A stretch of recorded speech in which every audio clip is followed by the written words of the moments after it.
আজকে আমরা একটা ভিন্ন বিষয় নিয়ে কথা বলবো ইনশাআল্লাহ। যেরকম কথা হয়তো আমি সচরাচর মাহফিলগুলোতে বলি না বা মাহফিলের বক্তব্যের বিষয়গুলো এমন থাকে না। তো আজকে আমার বক্তব্যের বিষয় হচ্ছে ভালোবাসা।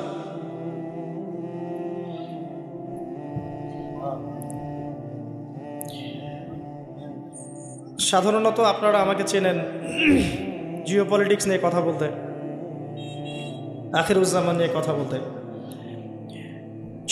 সমকালীন ফিতনাগুলো নিয়ে কথা বলতে, ইকোনমি নিয়ে কথা বলতে। খুব কমই শুনেছেন এরকম কোনো টপিক নিয়ে আলাদা কোনো লেকচার দিয়েছি যেটার নাম হচ্ছে ভালোবাসা। দুদিন পরে একটা দিবস আসবে, যে দিবসে এই বিশ্বের কোটি কোটি মানুষ আল্লাহ পাকে সরাসরি অবাধ্য হবে। এমনভাবে অবাধ্য হবে যে মানুষের জায়গায় থাকবে না। মানুষ তার প্রবৃত্তির পাশবিক দাসত্ব করবে। আমরা সেদিকে আসছি ইনশাআল্লাহ। তবে শুরুটা করতে চাই ভিন্নভাবে। আল্লাহ রাব্বুল আলামিন সূরা হাদীদের মধ্যে বলেছেন, বিসমিল্লাহির রহমানির রহিম, হুয়াল আউয়ালু ওয়াল আখিরু ওয়াজ যাহিরু ওয়াল বাতিন ওয়া হুয়া বিকুল্লি শাইইন আলিম। আল্লাহ বলছেন, আল্লাহ পাকই প্রথম, আল্লাহই শেষ, আল্লাহই প্রকাশ্য এবং আল্লাহই গোপন, এবং তিনি প্রত্যেকটা বিষয় সম্পর্কে জ্ঞানী। আল্লাহ প্রথম কথার অর্থ হচ্ছে যখন কোনো কিছুই ছিল না তখন আল্লাহ রাব্বুল আলামিন ছিলেন। যখন কোনো কিছু ছিল না তখন কে ছিল? আল্লাহ সুবহানাহু ওয়া তাআলা ছিলেন। আবার যখন কোনো কিছুই থাকবে না আল্লাহ রাব্বুল আলামিন থাকবেন। কুল্লু মান আলাইহা ফান ওয়া ইয়াবকা ওয়াজহু রাব্বিকা যুল জালালি ওয়াল ইকরাম। আল্লাহ পাক একা ছিলেন। এরপরে আল্লাহ রাব্বুল আলামিন আরশ সৃষ্টি করেছেন এবং তার আরশটা ছিল পানির উপরে, কানা আরশুহু আলাল মা। এরপরে আল্লাহ পাক সৃষ্টি করেছেন কলম এবং কলমকে বলেছেন উকতুব, কলম তুমি লিখো। আমাদের কলম নয়, আল্লাহর স্পেশাল কলম, কলম তুমি লিখো। কলম কথা বলেছিল, কলম বলেছিল মাযা আকতুব, হে আল্লাহ আমি কি লিখব। আল্লাহ পাক বলেছিলেন কিয়ামত পর্যন্ত যত কিছু হবে সব কিছু লিখে ফেলো। লাউহে মাহফুজের মধ্যে কলম প্রতিটা বিষয় লিখে ফেলেছে। এই পৃথিবীতে, এই মহাবিশ্বে কিয়ামত পর্যন্ত কবে, কোথায়, কোন ঘন্টায়, কোন সেকেন্ডে, কোন মুহূর্তে কি হবে, এর বাইরে কিচ্ছু হবে না ইনশাআল্লাহ। তো এখানে আল্লাহ পাক পুরো মহাবিশ্বের তাকদীর লিখেছেন, শুধু মানব জাতির নয়, প্রত্যেকটা বিষয় লেখা হয়েছে। এরপরে আল্লাহ রাব্বুল আলামিন 6 দিনে এই মহাবিশ্ব সৃষ্টি করেছেন। হুয়াল্লাযী খালাকাস সামাওয়াতি ওয়াল আরদা ফি 6 আইয়াম। তিনি সেই আল্লাহ যিনি এই মহাবিশ্বকে সৃষ্টি করেছেন মাত্র 6 দিনে। আর আল্লাহর একদিন আমাদের একদিনের সমান নয়। আল্লাহ পাকের একদিন, শুধু কিয়ামতের দিন, মানুষের 50,000 বছরের সমান। মানুষ দাঁড়িয়ে থাকতে থাকতেই অতিষ্ঠ হয়ে যাবে, বিচার শুরু হচ্ছে না কি জন্য। তো আল্লাহ রাব্বুল আলামিন পুরো মহাবিশ্ব সৃষ্টি করেছেন এবং আসমান সমূহ জমিন একটা বিন্দুর মধ্যে ছিল, যেটা এখনকার সায়েন্স বলে যে বিগ ব্যাং থেকে সৃষ্টি হয়েছে মহাবিশ্ব। আর আল্লাহ পাক কোরআনে বলছেন বিগ ব্যাং থেকে নয়, বরং আল্লাহর হুকুমে সৃষ্টি হয়েছে মহাবিশ্ব। সূরা আম্বিয়া 30 নম্বর আয়াত পড়ে দেখবেন, আল্লাহ বলছেন আওয়ালাম ইয়ারাল্লাযীনা কাফারু আন্নাস সামাওয়াতি ওয়াল আরদা কানাতা রাতকান ফাফাতাকনাহুমা। যারা অবিশ্বাস করছে তারা কি লক্ষ্য করে দেখে না যে আসমান সমূহ এবং জমিন একটা বিন্দুর মধ্যে ছিল, এরপর আমি আল্লাহ সেটাকে পৃথক করে দিলাম। সুবহানাল্লাহ। তো এই শিক্ষা ব্যবস্থা আপনাকে ওই বিগ ব্যাং পর্যন্ত নিয়ে যাবে। এর উপরে কি সেটা চিন্তা করার ক্ষমতা এরা রাখে না।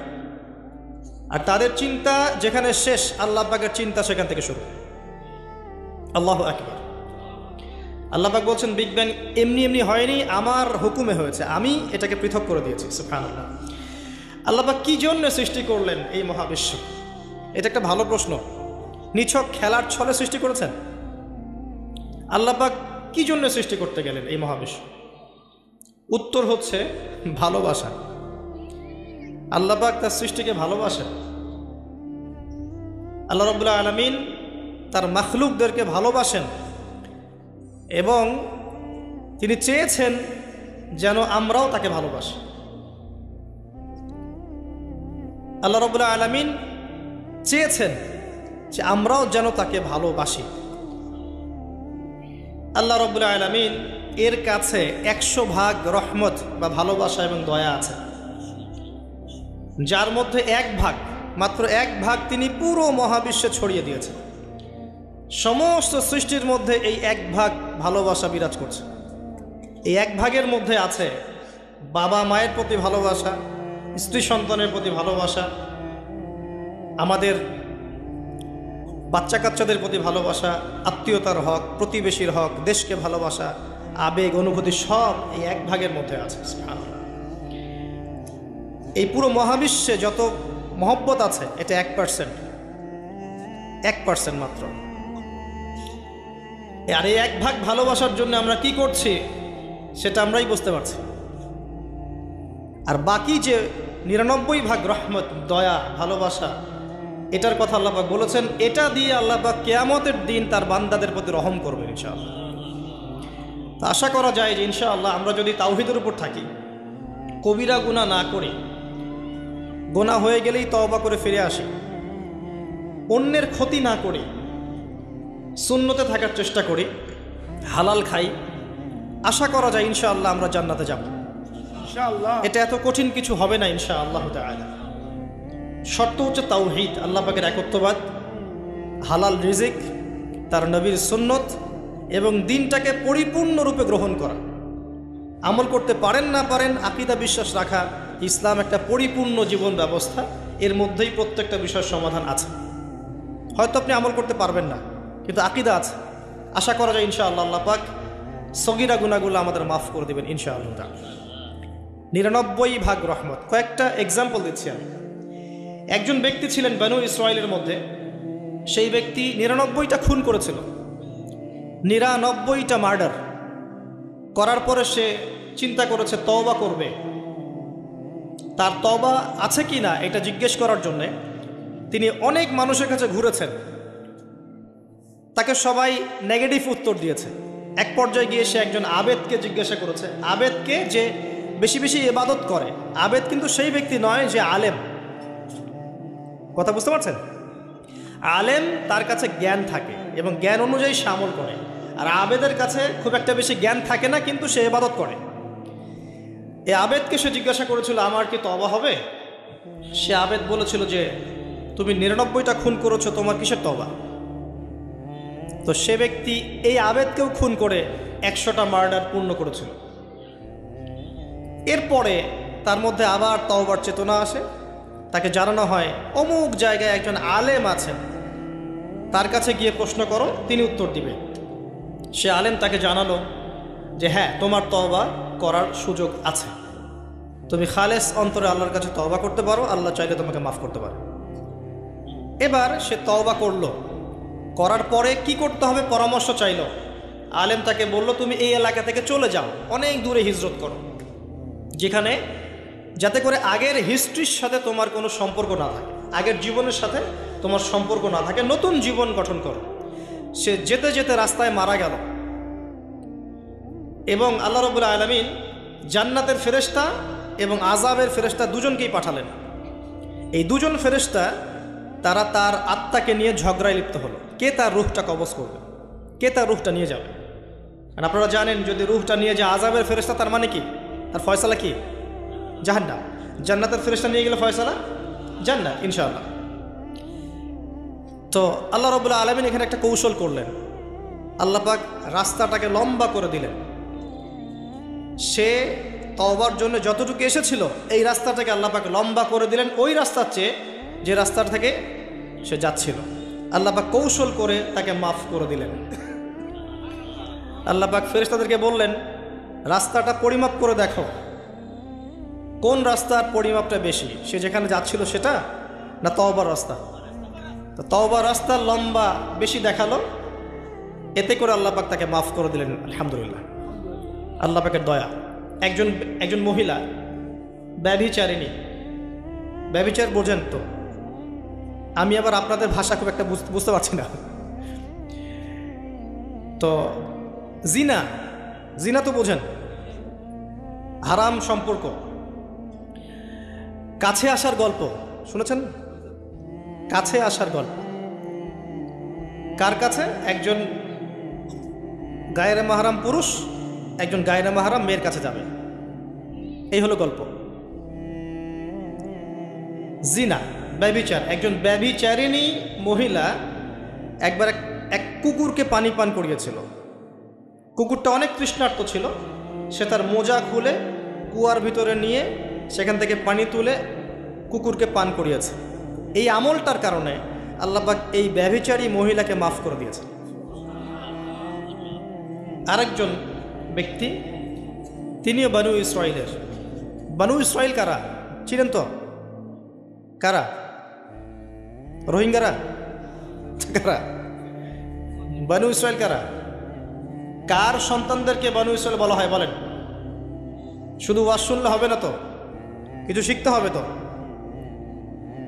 ইব্রাহিম আলাইহিস সালামের দুই ছেলে, কয় ছেলে? একজনের নাম হচ্ছে ইসমাঈল আলাইহিস সালাম, একজনের নাম হচ্ছে ইয়াকুব আলাইহিস সালাম,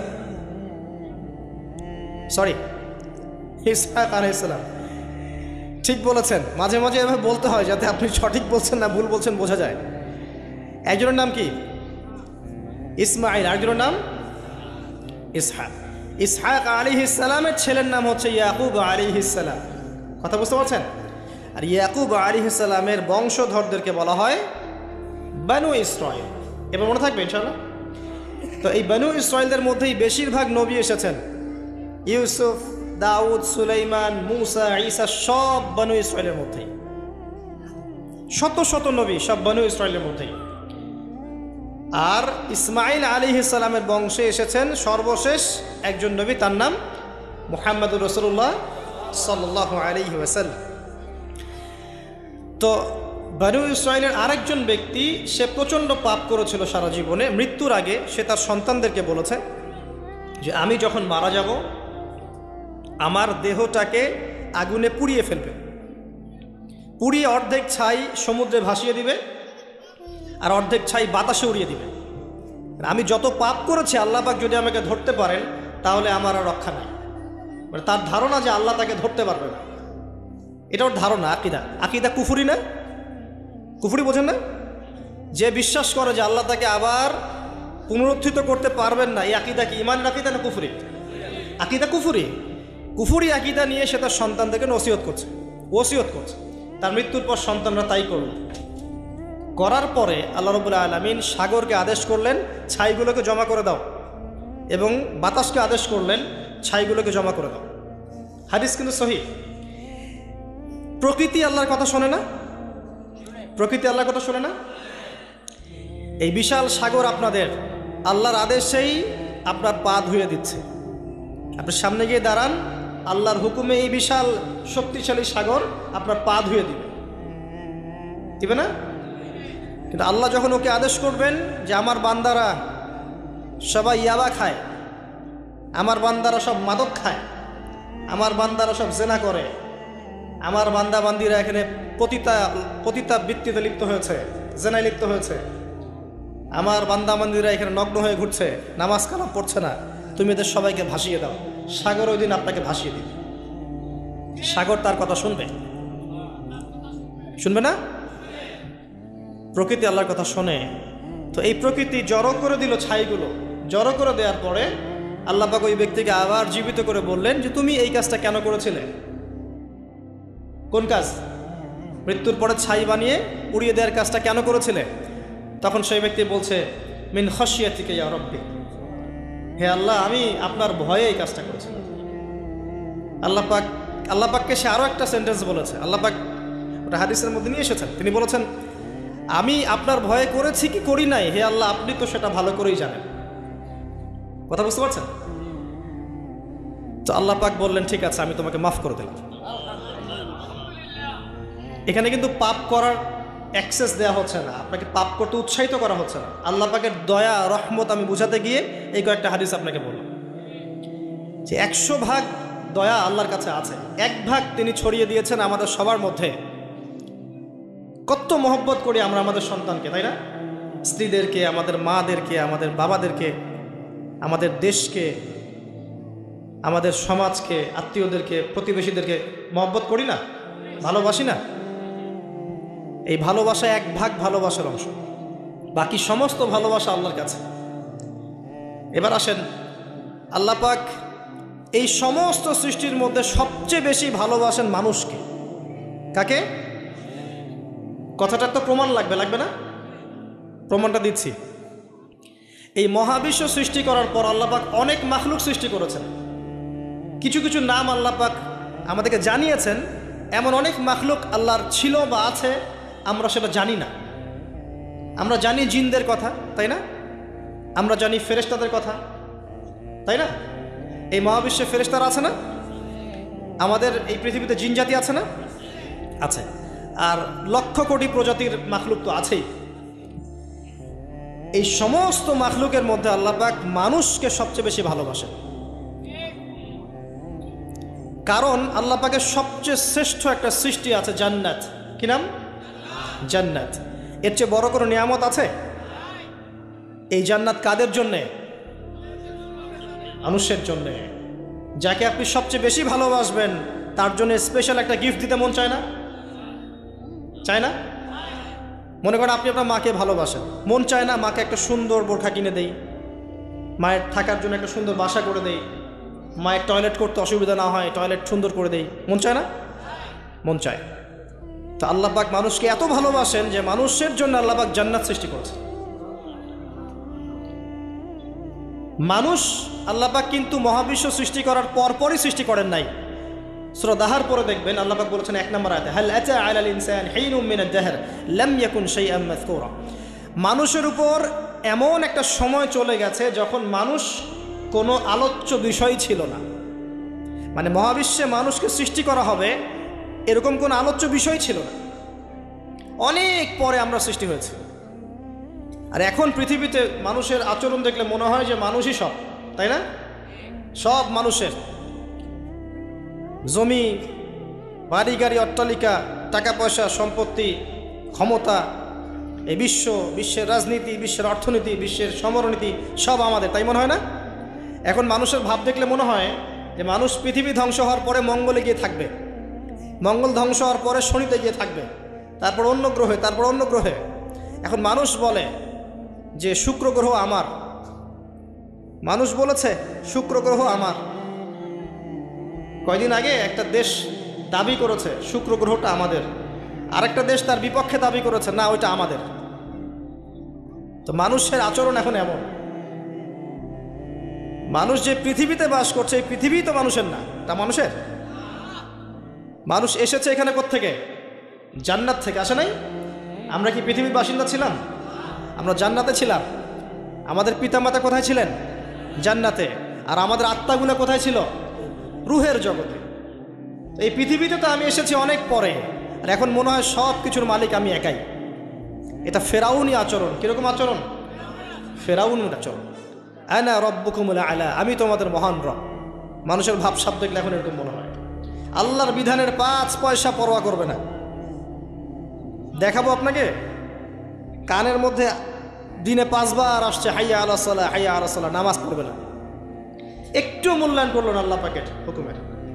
জাকাত ফরজ হয়ে গেছে, 10 বছর 20 বছর হয়ে যাচ্ছে, জাকাত ফরজ হয়ে গেছে, জাকাত দেয় না।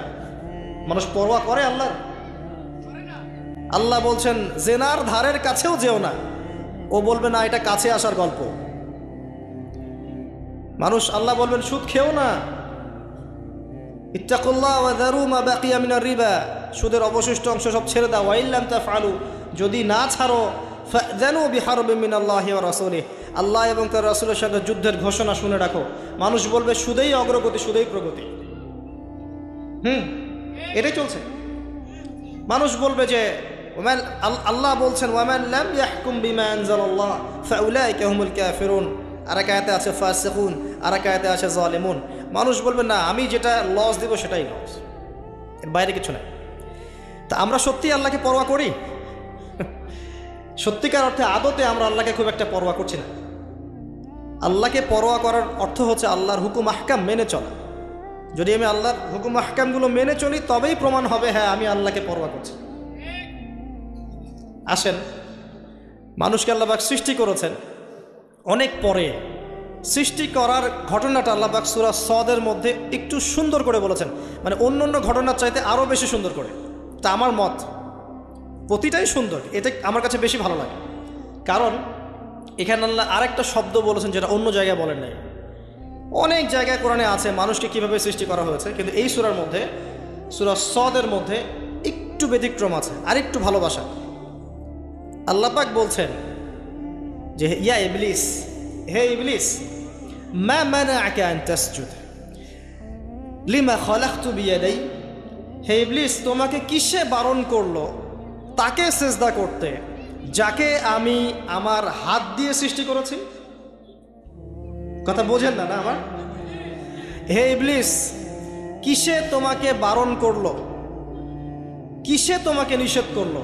কেন তুমি সিজদা করলা না আদমকে? সহজ করে দিলাম, আদমকে যাকে আমি সৃষ্টি করেছি আমার হাত দিয়ে। আল্লাহ পাক অন্য কোনো সৃষ্টিকে এভাবে ব্যাখ্যা করেছেন যে আমি আরশকে সৃষ্টি করেছি আমার হাত দিয়ে, আমি মহাবিশ্বকে সৃষ্টি করেছি আমার হাত দিয়ে? ব্যাখ্যা করেছেন? বাকি সৃষ্টির ক্ষেত্রে আল্লাহ পাক বলেছেন, আল্লাহ পাক যখন কিছু করতে চান খালি বলেন কুন ফায়াকুন। তা আদমের ক্ষেত্রে আল্লাহ পাক বলেননি কুন ফায়াকুন, বলেছেন? কথা বুঝতে পারছেন? আদমের ক্ষেত্রে আল্লাহ পাক বলেছেন আমি তাকে আমার হাত দিয়ে সৃষ্টি করেছি। হাতের ব্যাখ্যা কি সেটা নিয়ে আমাদের তর্ক করার দরকার নাই। মূল কথা হচ্ছে এখানে আল্লাহ পাক ভালোবাসা বুঝিয়েছে। আদম আলাইহিস সালামকে আল্লাহ পাক ভালোবেসে সৃষ্টি করেছেন, স্পেশাল সৃষ্টি। এবার আসেন, সৃষ্টি করার পর তাকে রেখেছেন কোথায়? জান্নাতে। তারও আগে আল্লাহ পাক সমস্ত জ্ঞান আদম আলাইহিস সালামকে শিক্ষা দিয়েছে।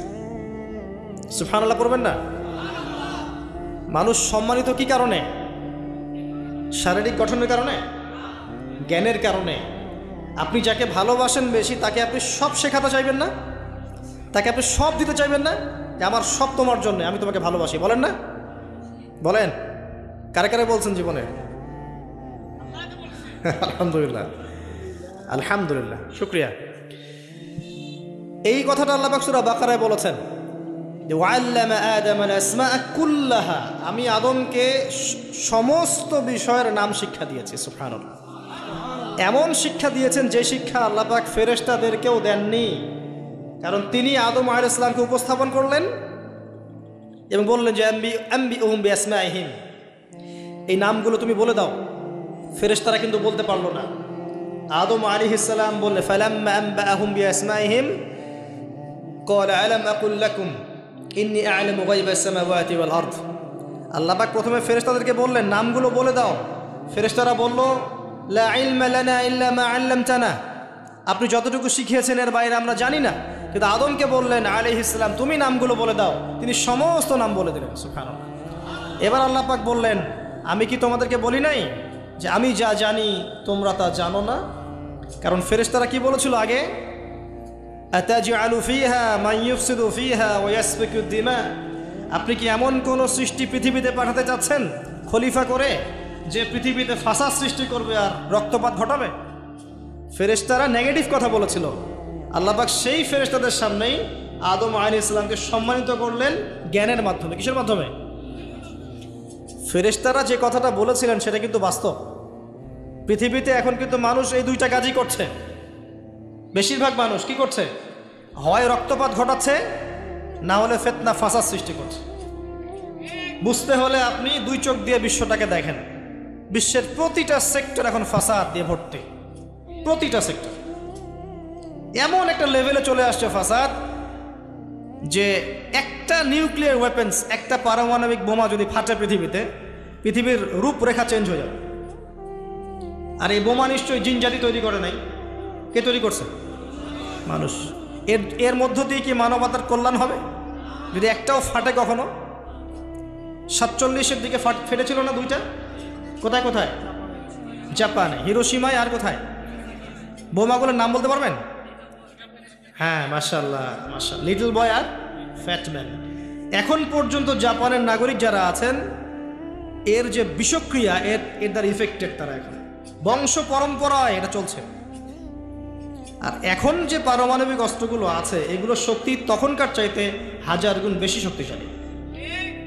রাশিয়া সেদিন বলেছে আমাদের কাছে এমন ক্ষেপণাস্ত্র আছে যেটা শব্দের গতির চাইতেও বেশি গতিতে যেতে পারে। শব্দের হার্স কত আপনারা জানেন? সায়েন্সের ছাত্র আছেন এখানে, দেখবেন। যাই হোক, আমাদের মূল পয়েন্টটা হচ্ছে পৃথিবীতে মানুষ বিভিন্নভাবে ফাসাদ সৃষ্টি করছে এখন, সামরিকভাবে, ইকোনমিক্যালি, পলিটিক্যালি, এডুকেশন সেক্টরে, সংস্কৃতির নামে বিভিন্নভাবে মানুষ ফাসাদ সৃষ্টি করছে। দলিল আল্লাহ কোরআনেই দিয়েছেন, যাহারাল ফাসাদু ফিল বাররি ওয়াল বাহরি বিমা কাসাবাত আইদিন নাস। জলে স্থলে যত বিপর্যয় ছড়িয়ে পড়েছে, এগুলো মানুষের হাতের কামাই। কার হাতের কামাই? আর আল্লাহর কথাকে আপনি চ্যালেঞ্জ করবেন? এটা সূরা রুমের মধ্যে আছে, পড়ে দেখেন। আসেন, আল্লাহ পাক মানুষকে জ্ঞান শিক্ষা দিলেন, এটা ভালোবাসা নিদর্শন। শুধু তাই না, এবার আল্লাহ পাক সমস্ত ফেরেশতাদের সামনে উপস্থাপন করে আল্লাহ পাক বলছেন যে ওয়াইজ কুলনা লিল মালাইকাতি ইসজুদু লিআদম, হে ফেরেশতারা, তোমরা আদমকে এখন সেজদা করো। কি করো? সেজদা করো। আপনি যাকে ভালোবাসবেন, নিঃসন্দেহে আপনি চাইবেন তাকে বড় করতে, তাই না? চাইবেন না? তার মান মর্যাদা বাড়ুক, তাকে আমি বড় করি, সবাই তাকে ভালো বলুক, আপনি চাইবেন। আল্লাহ পাক আদম আলাইহিস সালামকে ভালোবাসলেন। দেখেন, ফেরেশতা মণ্ডলীকে বললেন সেজদা করো, ফাসাজাদু, সবাই সেজদা করলো, ইল্লা ইবলিস, ইবলিস সেজদা করলো না। সে কি বলল? খালাকতানি মিন নার ওয়া খালাকতাহু মিন তিন, আল্লাহ আপনি আমাকে সৃষ্টি করেছেন কি দিয়ে? আগুন দিয়ে, আর আদমকে সৃষ্টি করেছেন কাদা মাটি দিয়ে, আমি কেন তাকে সেজদা করতে যাব? আবা ওয়াস্তাকবারা, সে উদ্ধত আচরণ করলো, অহংকারী হলো, এবং এই একটা কারণেই আল্লাহ পাক তাকে চিরস্থায়ী লানত করলেন, চিরস্থায়ী জাহান্নামী ঘোষণা করলেন। ইবলিস চ্যালেঞ্জ করলো যে আমি আদমকে এবং আদম সন্তানদেরকে বিভ্রান্ত করবই, পথভ্রষ্ট করবই, আমি ডান দিক থেকে আসবো। সূরা আরাফ পড়ে দেখেন, ডান দিক থেকে আসবো, বাম দিক থেকে আসবো, সামন থেকে আসবো, পিছন থেকে আসবো, আমি তাদেরকে পথভ্রষ্ট করেই ছাড়বো। আর আল্লাহ পাকও বলে দিলেন যে যারা তোকে অনুসরণ করবে আদম সন্তানদের মধ্য থেকে, ওদের সবাইকে দিয়ে আমি জাহান্নাম পূর্ণ করবো না, আউযুবিল্লাহ। আর একটা কথা বলে দেই, এখানে সূরা আরাফের 179 নম্বর আয়াতে এটাও আছে যে ওয়ালাকাদ যারানা লিজাহান্নামা কাসীরাম মিনাল জিন্নি ওয়াল ইনস, প্রচুর জিন আর মানুষকে দিয়ে আমি জাহান্নাম পূর্ণ করব। প্রচুর জিন আর মানুষকে দিয়ে আমি জাহান্নাম পূর্ণ করব। কত জিন আর কত মানুষ আমি জিনের হিসাব জানি না, মানুষেরটা জানি। প্রতি 1000-এ 999 জন জাহান্নামে যাবে, বলেন নাউযুবিল্লাহ। সহিহ বুখারীতে 4 বার হাদিসটা এসেছে, প্রতি 1000-এ 999 জন, মানে ম্যাক্সিমাম। এটা ম্যাথামেটিক্যালি হিসাব করার দরকার নাই, এর মানে হচ্ছে অধিকাংশ মানুষই কি করবে? জাহান্নামে যাবে। এবং এটা আমাদের উম্মতের ক্ষেত্রে এসেছে, 73টা দল হবে, আছে না? 72 দল কোথায় যাবে?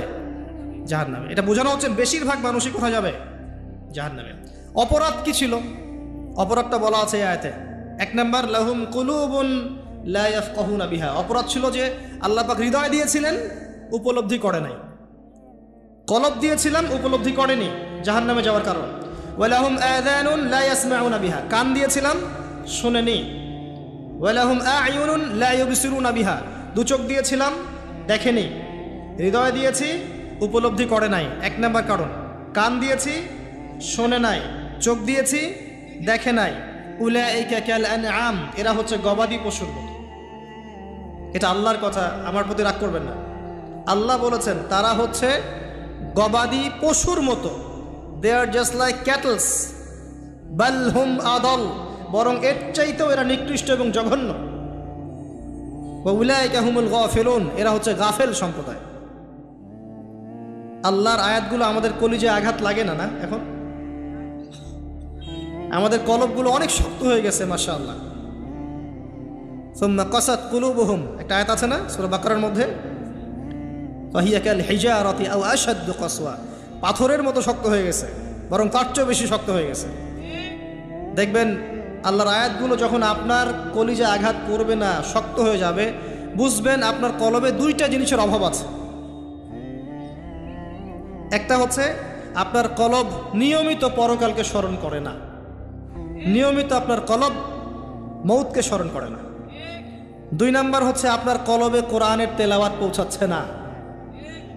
এই দুটোই কারণ। কারণ নবী সাল্লাল্লাহু আলাইহি ওয়াসাল্লাম বলেছেন, পাপ করলে কলবের মধ্যে কালো দাগ পড়ে। এভাবে পাপ করতে করতে করতে করতে কলবটা কলুষিত হয়ে যায়, দুর্গন্ধ বের হয়, কুৎসিত হয়ে যায়। যদি মানুষ তওবা করে কালিমা মুছে যায়, তওবা না করলে এটা বাড়তে থাকে। নবীজি বলছেন, আমি কি তোমাদেরকে জানিয়ে দিব কোন কাজ তোমার কলবের মরিচা দূর করবে? সাহাবীরা বললেন, অবশ্যই ইয়া রাসূলুল্লাহ। তিনি তখন এই 2টা কাজ বলেছেন। 1 নাম্বার, বেশি থেকে বেশি কোরআন তেলাওয়াত এবং মৌতের স্মরণ তোমার কলবকে পরিষ্কার করে দিবেন। এই 2টো কাজ আমরা করতে চাই না। এখনকার সভ্যতায় গিয়ে দেখবেন কবরস্থান সমাজের বাইরে থাকে। একটা সমাজ, এর বাইরে দেখবেন কবরস্থান দূরে। আর ঢাকা হলে তো কথাই নাই। দেখবেন বনানীতে কবরস্থান, তার আশপাশে মানুষ ছুটছে আর ছুটছে জীবনে, দুনিয়ার জীবিকার তাগিদে। একবার ফিরে তাকানোরও সময় নাই যে ওটা কি, জায়গাটা কি, কোন জায়গা। তো একটা সময় ছিল নবী সাল্লাল্লাহু আলাইহি ওয়াসাল্লামের যুগ থেকে শুরু করে সাহাবা কেরামের যুগে কবরস্থান ছিল মসজিদের পাশে। কোথায়? এলাকার মূল যে মসজিদ, এর পাশে। মানুষ 5 ওয়াক্ত নামাজে যেত, কবর দেখতো, পরকালকে স্মরণ করতো, জিয়ারত করতো, চলে আসতো। এখন দেখবেন মাসে একদিনও কেউ কবরস্থানে যায় না। তো মৌতের কথা স্মরণ হবে কিভাবে? আচ্ছা আসেন মূল জায়গায় আসে। এই 2টা কাজ আপনার কলবের মরিচা দূর করবে। আমি এখানে ওই কারণগুলো বললাম সূরা আরাফের 179 নম্বর আয়াত থেকে, কোন কোন কারণে বেশিরভাগ মানুষ জাহান্নামে যাবে। আল্লাহ পাক আদম আলাইহিস সালামকে সৃষ্টি করার পরে যখন এভাবে ফেরেশতাদের সামনে উত্থাপন করলেন, ফেরেশতারা সিজদা করলো, ইবলিস করলো না। ইবলিস চ্যালেঞ্জ করলো। আল্লাহ পাক ঘোষণা করলেন, যারা ইবলিসের পদাঙ্ক অনুসরণ করবে তাদেরকে দিয়ে আল্লাহ পাক জাহান্নাম পূর্ণ করবেন। বলেন নাউযুবিল্লাহ। আর ইবলিস সম্পর্কে আল্লাহ পাক আমাদেরকে সতর্ক করলেন এভাবে।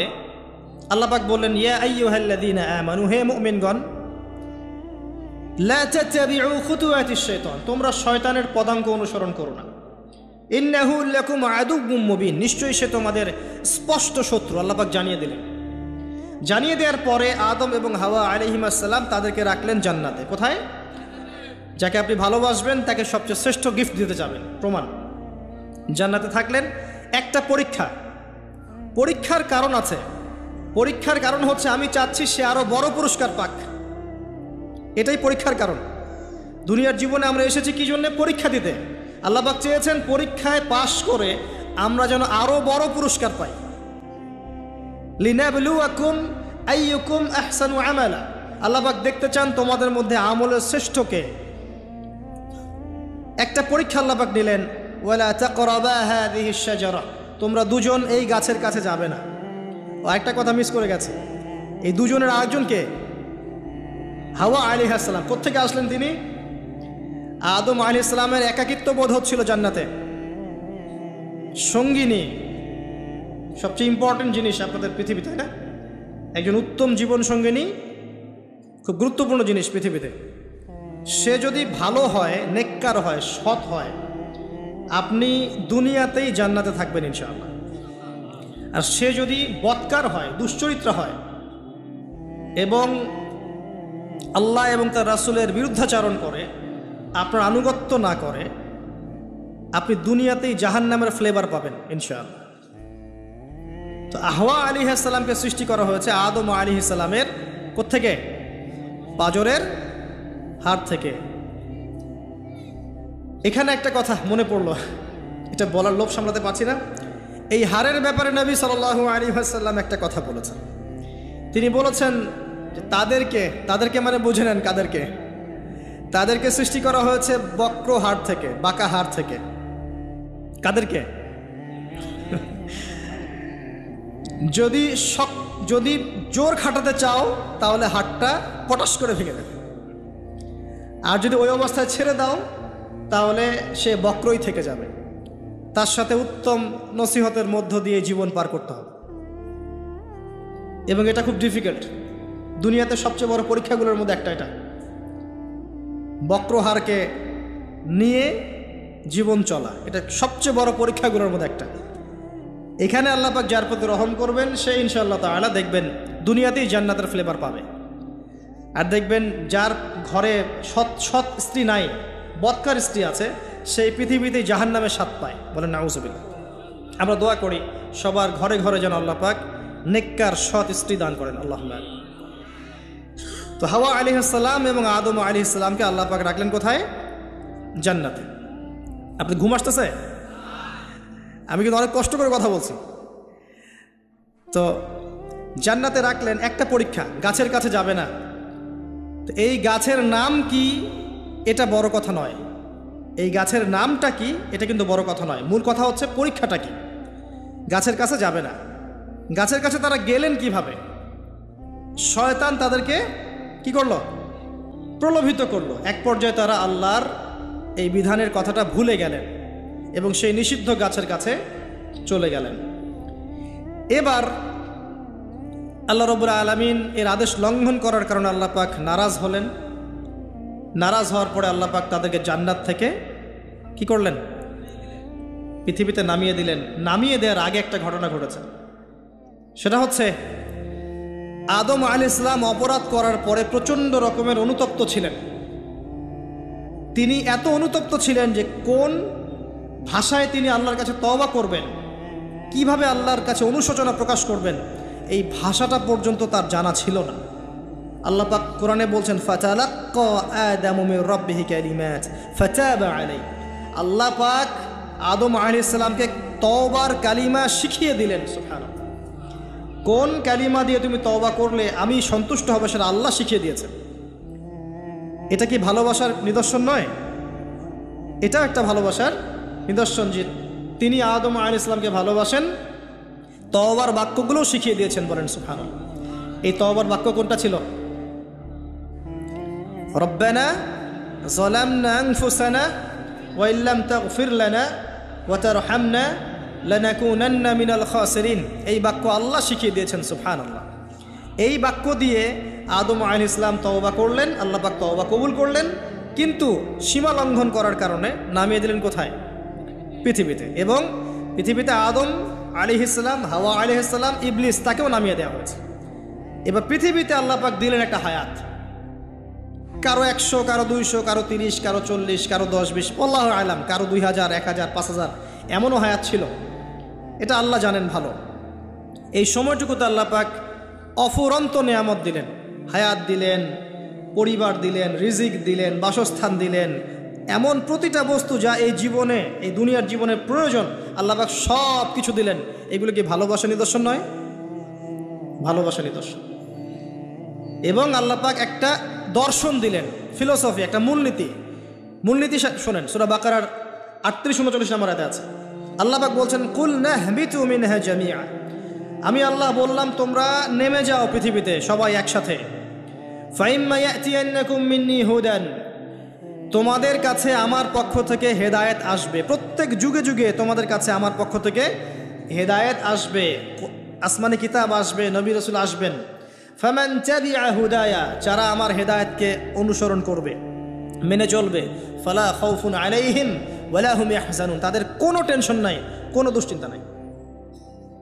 যেই জান্নাত থেকে এসেছেন সেখানে ফিরে যাবেন ইনশাআল্লাহ। শর্ত কি? আল্লাহর হেদায়েত মেনে চলতে হবে। এটা 38-39 নম্বর আয়াতে আল্লাহ পাক বলছেন ওয়াল্লাযীনা কাফারু ওয়া কাযযাবু বিআয়াতিনা, কিন্তু যারা কুফরি করবে, অস্বীকার করবে এবং আল্লাহর আয়াতকে মিথ্যা প্রতিপন্ন করবে, ফাউলাইকা আসহাবুন নার, এরাই হচ্ছে জাহান্নামের অধিবাসী, হুম ফিহা খালিদুন, এখানে তারা চিরস্থায়ী হবে। ইবলিসের সাথে। কার সাথে? ইবলিসের সাথে। এই হলো দর্শন। এরপর আপনাকে পাঠিয়ে দেয়া হলো পৃথিবীতে। এখানে আমাদেরকে দেয়া হয়েছে সব কিছু, আমাদের অন্ন, আমাদের বস্ত্র, আমাদের বাসস্থান, আমাদের শিক্ষা, আমাদের চিকিৎসা, এভরি সিঙ্গেল নেসেসারি এলিমেন্টস যা আমাদের প্রয়োজন এই পৃথিবীতে বসবাস করার জন্য আল্লাহ পাক প্রত্যেকটা দিয়েছেন। সুবহানাল্লাহ। এমনি এমনি দিয়েছেন? আরে দিয়েছেন কিন্তু কাফের, মুশরিক, মুরতাদ, মুনাফিক, মুমিন সবাইকে দিয়েছেন। কাউকে দেন নাই এমন না, আছে না? হয়তো কাউকে বেশি, কাউকে কম। আর এই যে কম বেশি, রিজিকের কম বেশিটা আল্লাহ পাক নিজে ডিল করছেন, যাতে করে সমাজের মধ্যে ব্যালেন্সটা বজায় থাকে। যদি একজন রিক্সাওয়ালার চাহিদা না থাকতো, কে আপনাকে ওই জায়গায় পৌঁছে দিত? কথা বুঝতে পারছেন না? একজন যিনি চুল কাটেন, তার যদি চাহিদা না থাকতো, কে আপনার চুল কাটত? একজন পোশাক নির্মাতা, তার চাহিদা না থাকলে কে আপনার পোশাক নির্মাণ করত? একজন চিকিৎসক, তার ওই জায়গায় মেধা এবং চাহিদা না থাকলে কে আপনার চিকিৎসা করত? আল্লাহ পাক এই বৈচিত্র্যের মধ্য দিয়ে এই সমাজের মধ্যে, দুনিয়ার মধ্যে একটা ব্যালেন্স বজায় রেখেছে। আমরা যদি সবাইকে হাতের 5টা আঙ্গুল সমান করতে চাই, এটা হবে একটা আত্মঘাতী সিদ্ধান্ত। 5 আঙ্গুলের মধ্যে পার্থক্য থাকবে, এটাই হচ্ছে হাতের সৌন্দর্য। সব যদি এক সমান হতো, হাত সুন্দর হতো না। আচ্ছা, এবার আসেন ভালোবাসায় চলে আসে। ওই যে এক ভাগ ভালোবাসা, এবার আপনি পৃথিবীতে আছেন, পৃথিবীতে আল্লাহ পাক আপনাকে বলেছেন যে আমি তোমাকে ভালোবাসি হে আদম সন্তান, আর এটা আমার হক যে তুমিও আমাকে ভালোবাসবে। এটা কিন্তু হাদিসে এসেছে। আল্লাহ পাক বলেছেন, হে আদম সন্তান, আমি তোমাকে ভালোবাসি, আর এটা আমার হক যে তুমিও আমাকে ভালোবাসবে। এই পৃথিবীতে আমাদের ভালোবাসার কেন্দ্র কে হবেন? সমস্ত কিছু ভালোবাসার ঊর্ধ্বে কার স্থান হবে? আর আল্লাহ বলেছেন, যদি তোমরা আমাকে সত্যিকার অর্থেই ভালোবাসো, কুল ইন কুনতুম তুহিব্বুনাল্লাহ ফাত্তাবিউনি, যদি তোমরা সত্যিকার অর্থে আল্লাহকে ভালোবাসো, আল্লাহর ভালোবাসা পেতে চাও, তাহলে একটা কাজ করো। কি করো? ফাত্তাবিউনি, কার অনুসরণ করো?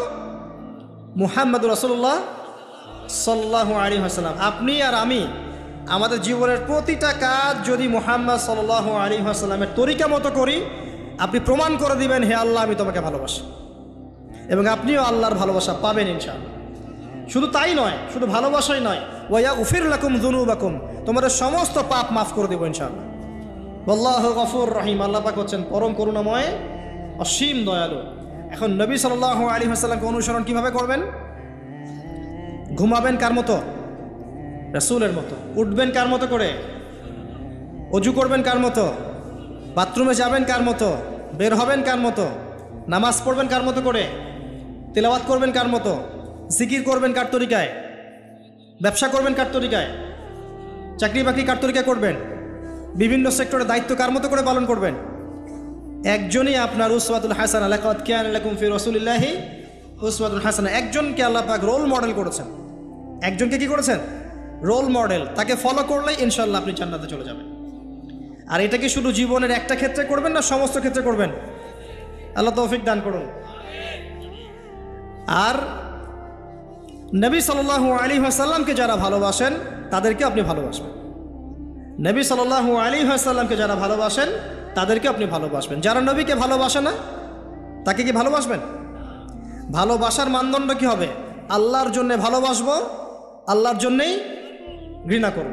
এটা আল্লাহর জন্য কাছে আসা, আল্লাহর জন্যই দূরে যাওয়া।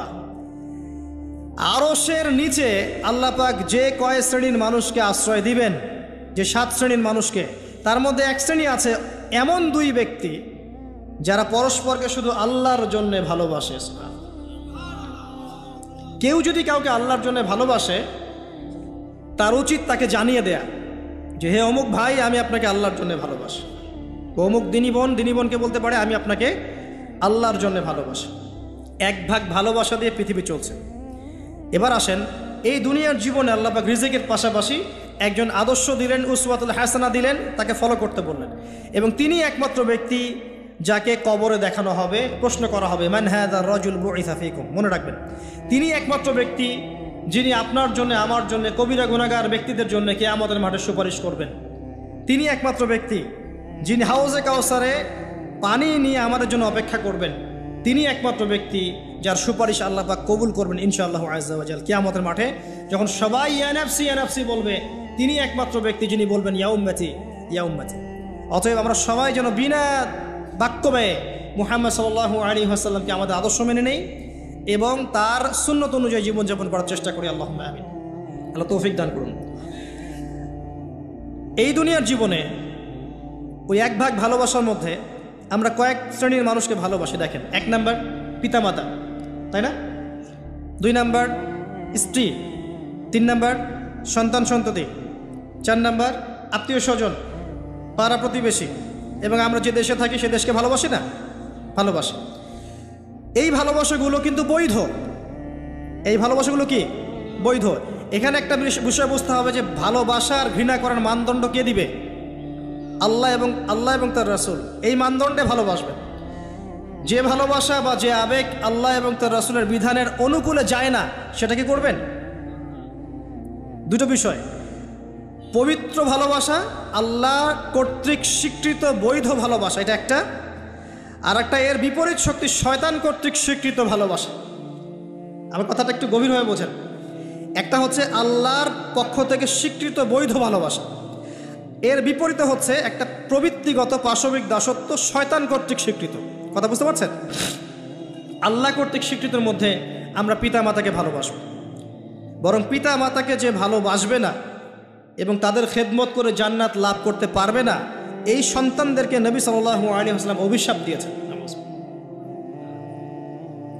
মায়ের সাথেই জান্নাত জড়িত আছে, পিতার সন্তুষ্টির সাথেই সন্তানের ফয়সালা জড়িত আছে। তো পিতা মাতাকে যে বৃদ্ধ অবস্থায় পেল, তাদের খেদমত করে জান্নাত লাভ করতে পারলো না, এদের জন্য ধ্বংস। নবী সাল্লাল্লাহু আলাইহি ওয়াসাল্লাম বলেছেন আমিন।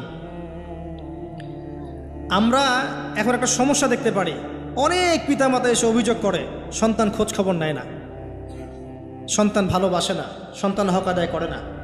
মনে রাখবেন, একজন পিতার একদিনের আত্মত্যাগ আর একজন মায়ের শুধু প্রসব বেদনা, এর হক সারা জীবন তাদের খেদমত করে আমরা শোধ করতে পারবো না। পিঠের চামড়া তুলে পাপোশ বানালেও মা বাবার ঋণ কখনো শোধ হবে না। হবে? কোন সন্তানরা এমন করছে?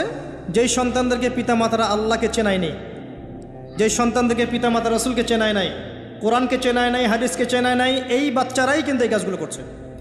অতএব এখানে পিতামাতারও একটা দোষ আছে। সন্তান সন্ততিকে মানুষ করতে হতো আল্লাহ এবং তার রাসূলের আদর্শে মানুষ করতে হতো। যখন আমরা এই আদর্শে মানুষ না করে পশ্চিম আদর্শে মানুষ করেছি, আপনার সন্তান তো আপনার খোঁজ নিবে না, স্বাভাবিক। এখানে উভয় পক্ষেই সমস্যা আছে। আমরা রিকোয়েস্ট করব পিতামাতাদেরকে সন্তান সন্ততিদেরকে মানুষ করেন নবী সাল্লাল্লাহু আলাইহি ওয়াসাল্লামের সুন্নাহ মোতাবেক। এবং আমাদের যে জেনারেশন আমরা আছি, যারা যুবক আছি, আমাদের উচিত হবে এটা মনে রাখা যে আমরাও একদিন পিতামাতা হব। আজকে আমরা যা করছি আমাদের পিতামাতার সাথে, কালকে আমাদের সন্তানরাও কিন্তু আমাদের সাথে এটাই করবে, মনে রাখবেন। অতএব পিতামাতার হক আদায় করুন, আল্লাহ এবং তার রাসূলের পরেই আপনার পিতামাতার হক। ওয়া কাদা রাব্বুকা আল্লা তা'বুদু ইল্লা ইয়্যাহ ওয়া বিল ওয়ালিদাইনি ইহসানা ইম্মা ইয়াবলুগান্না ইনদাকা আল-কিবরা আহাদুহুমা আও কিলাহুমা ফালা তাকুল লাহুমা উফফিন ওয়া লা তানহারহুমা ওয়া কুল লাহুমা কাওলান কারীমা ওয়াহফিজ লাহুমা জানাহা আয-যুল্লি মিনার রাহমা ওয়া কুর রাব্বিরহামহুমা কামা রাব্বায়ানি সগীরা। এই দোয়াটা আমরা সবাই বেশি বেশি করব। আল্লাহ পাক তৌফিক দান করুন। এই ভালোবাসা বৈধ নয় কি? এটা বৈধ ভালোবাসা নয়? এই ভালোবাসলে আপনি নেকি পাবেন, আল্লাহ সন্তুষ্টি পাবেন ইনশাআল্লাহ। এবার আসেন সন্তানদেরকে ভালোবাসা, এটা বৈধ নয়? সন্তানদেরকে যদি এই উদ্দেশ্যে ভালোবাসি যে এই সন্তানরা বড় হয়ে আল্লাহর পথের দায়ী হবে, আলেম হবে, দ্বীনের খেদমত করবে, মানুষের কল্যাণ করবে, সুনাগরিক হবে, ভালো মানুষ হবে, এই সন্তান আমার জন্য সদকায়ে জারিয়ার মাধ্যম হবে না? হবে ইনশাআল্লাহ। এই সন্তানকে মানুষ করতে গিয়ে ভালোবাসা বৈধ, এর জন্য আপনি নেকি পাবেন ইনশাআল্লাহ। বোনকে ভালোবাসেন না? বোনের ইজ্জত সম্মানের জন্য জীবন দিতে প্রস্তুত হন না? এটা ভালোবাসা বৈধ নয় কি? বৈধ। মেয়েকে ভালোবাসেন না? মেয়ের ভালোবাসার জন্যে মেয়ে একটা কিছু চেয়েছে, আপনার সামর্থ্য না থাকলেও বেতনের টাকা জমিয়ে হলেও তাকে দেন না? এটা ভালোবাসা বৈধ নয়? নবী সাল্লাল্লাহু আলাইহি ওয়াসাল্লাম তার মেয়ে ফাতিমা রাদিয়াল্লাহু আনহাকে ভালোবাসতেন না? কলিজার টুকরা ছিলেন না? তিনি তার স্ত্রীদেরকে ভালোবাসতেন না? স্ত্রীর কোলে মাথা রেখে কোরআন তেলাওয়াত করতেন যখন স্ত্রী হায়েজ অবস্থায় আছে। স্ত্রীর সাথে দৌড় প্রতিযোগিতা করেছেন, স্ত্রীর সাথে চাঁদ দেখেছেন, যেখানে স্ত্রী কামড় দিয়েছে ওই গোষ্ঠের টুকরা সেখানে তিনি কামড় দিয়েছেন। নবী করিম সাল্লাল্লাহু আলাইহি ওয়াসাল্লাম স্ত্রীদেরকে ভালোবাসেন নাই? এটাও সুন্নাহ, এটার জন্য নেকি পাবেন। সন্তানদেরকে ভালোবাসলে নেকি পাবেন। কোরআনে এবং হাদিসে অনেক দলিল আছে। কিন্তু ওই যে নূহ আলাইহিস সালামের কথা মনে আছে?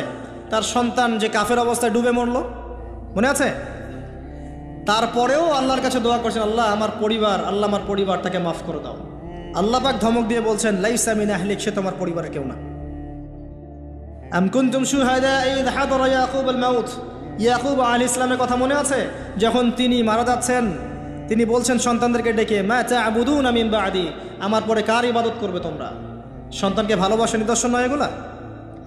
লুকমান হাকিম তার সন্তানকে বোঝাচ্ছেন, ইয়া বুনাইয়া লা তুশরিক বিল্লাহ, শিরিক করো না, শিরিক সবচেয়ে বড় জুলুম, নামাজ কায়েম করো, সৎ কাজের আদেশ করো, অসৎ কাজে নিষেধ করো। সন্তানকে ভালোবাসা নয়? ইউসুফ আলাইহিস সালামের পিতা সন্তানকে ভালোবাসতেন না? আমরা তো সূরা ইউসুফকে মনে করি ইউসুফ জুলাইখার গল্প, তাই না? এটা ইউসুফ আর জুলাইখার প্রেম কাহিনী নয়। সূরা ইউসুফ তার পিতার সাথে তার ছেলের প্রেম কাহিনী। ভালো করে সূরা ইউসুফ বোঝেন। সূরা ইউসুফ পিতার সাথে সন্তানের মহব্বতের কাহিনী। ভালো করে পড়তে শেখেন আর বুঝতে শেখেন। যখন তিনি কাঁদতে কাঁদতে অন্ধ হয়ে গেছেন ছেলের জন্যে, ইয়াকুব আলাইহিস সালাম কাঁদতে কাঁদতে ছেলের জন্য অন্ধ হয়ে গেছেন, প্রায় চোখ নষ্ট হয়ে গেছে। ইউসুফ আলাইহিস সালাম তার একটা রুমাল বা কাপড়ের টুকরা পাঠালেন হাদিয়া, মনে আছে? মনে আছে? আসছে কাপড়, আর তার বাবা যোজন যোজন দূর থেকে বলছেন যে আমি ইউসুফের গন্ধ পাচ্ছি এখান থেকে। কি ভালোবাসা না?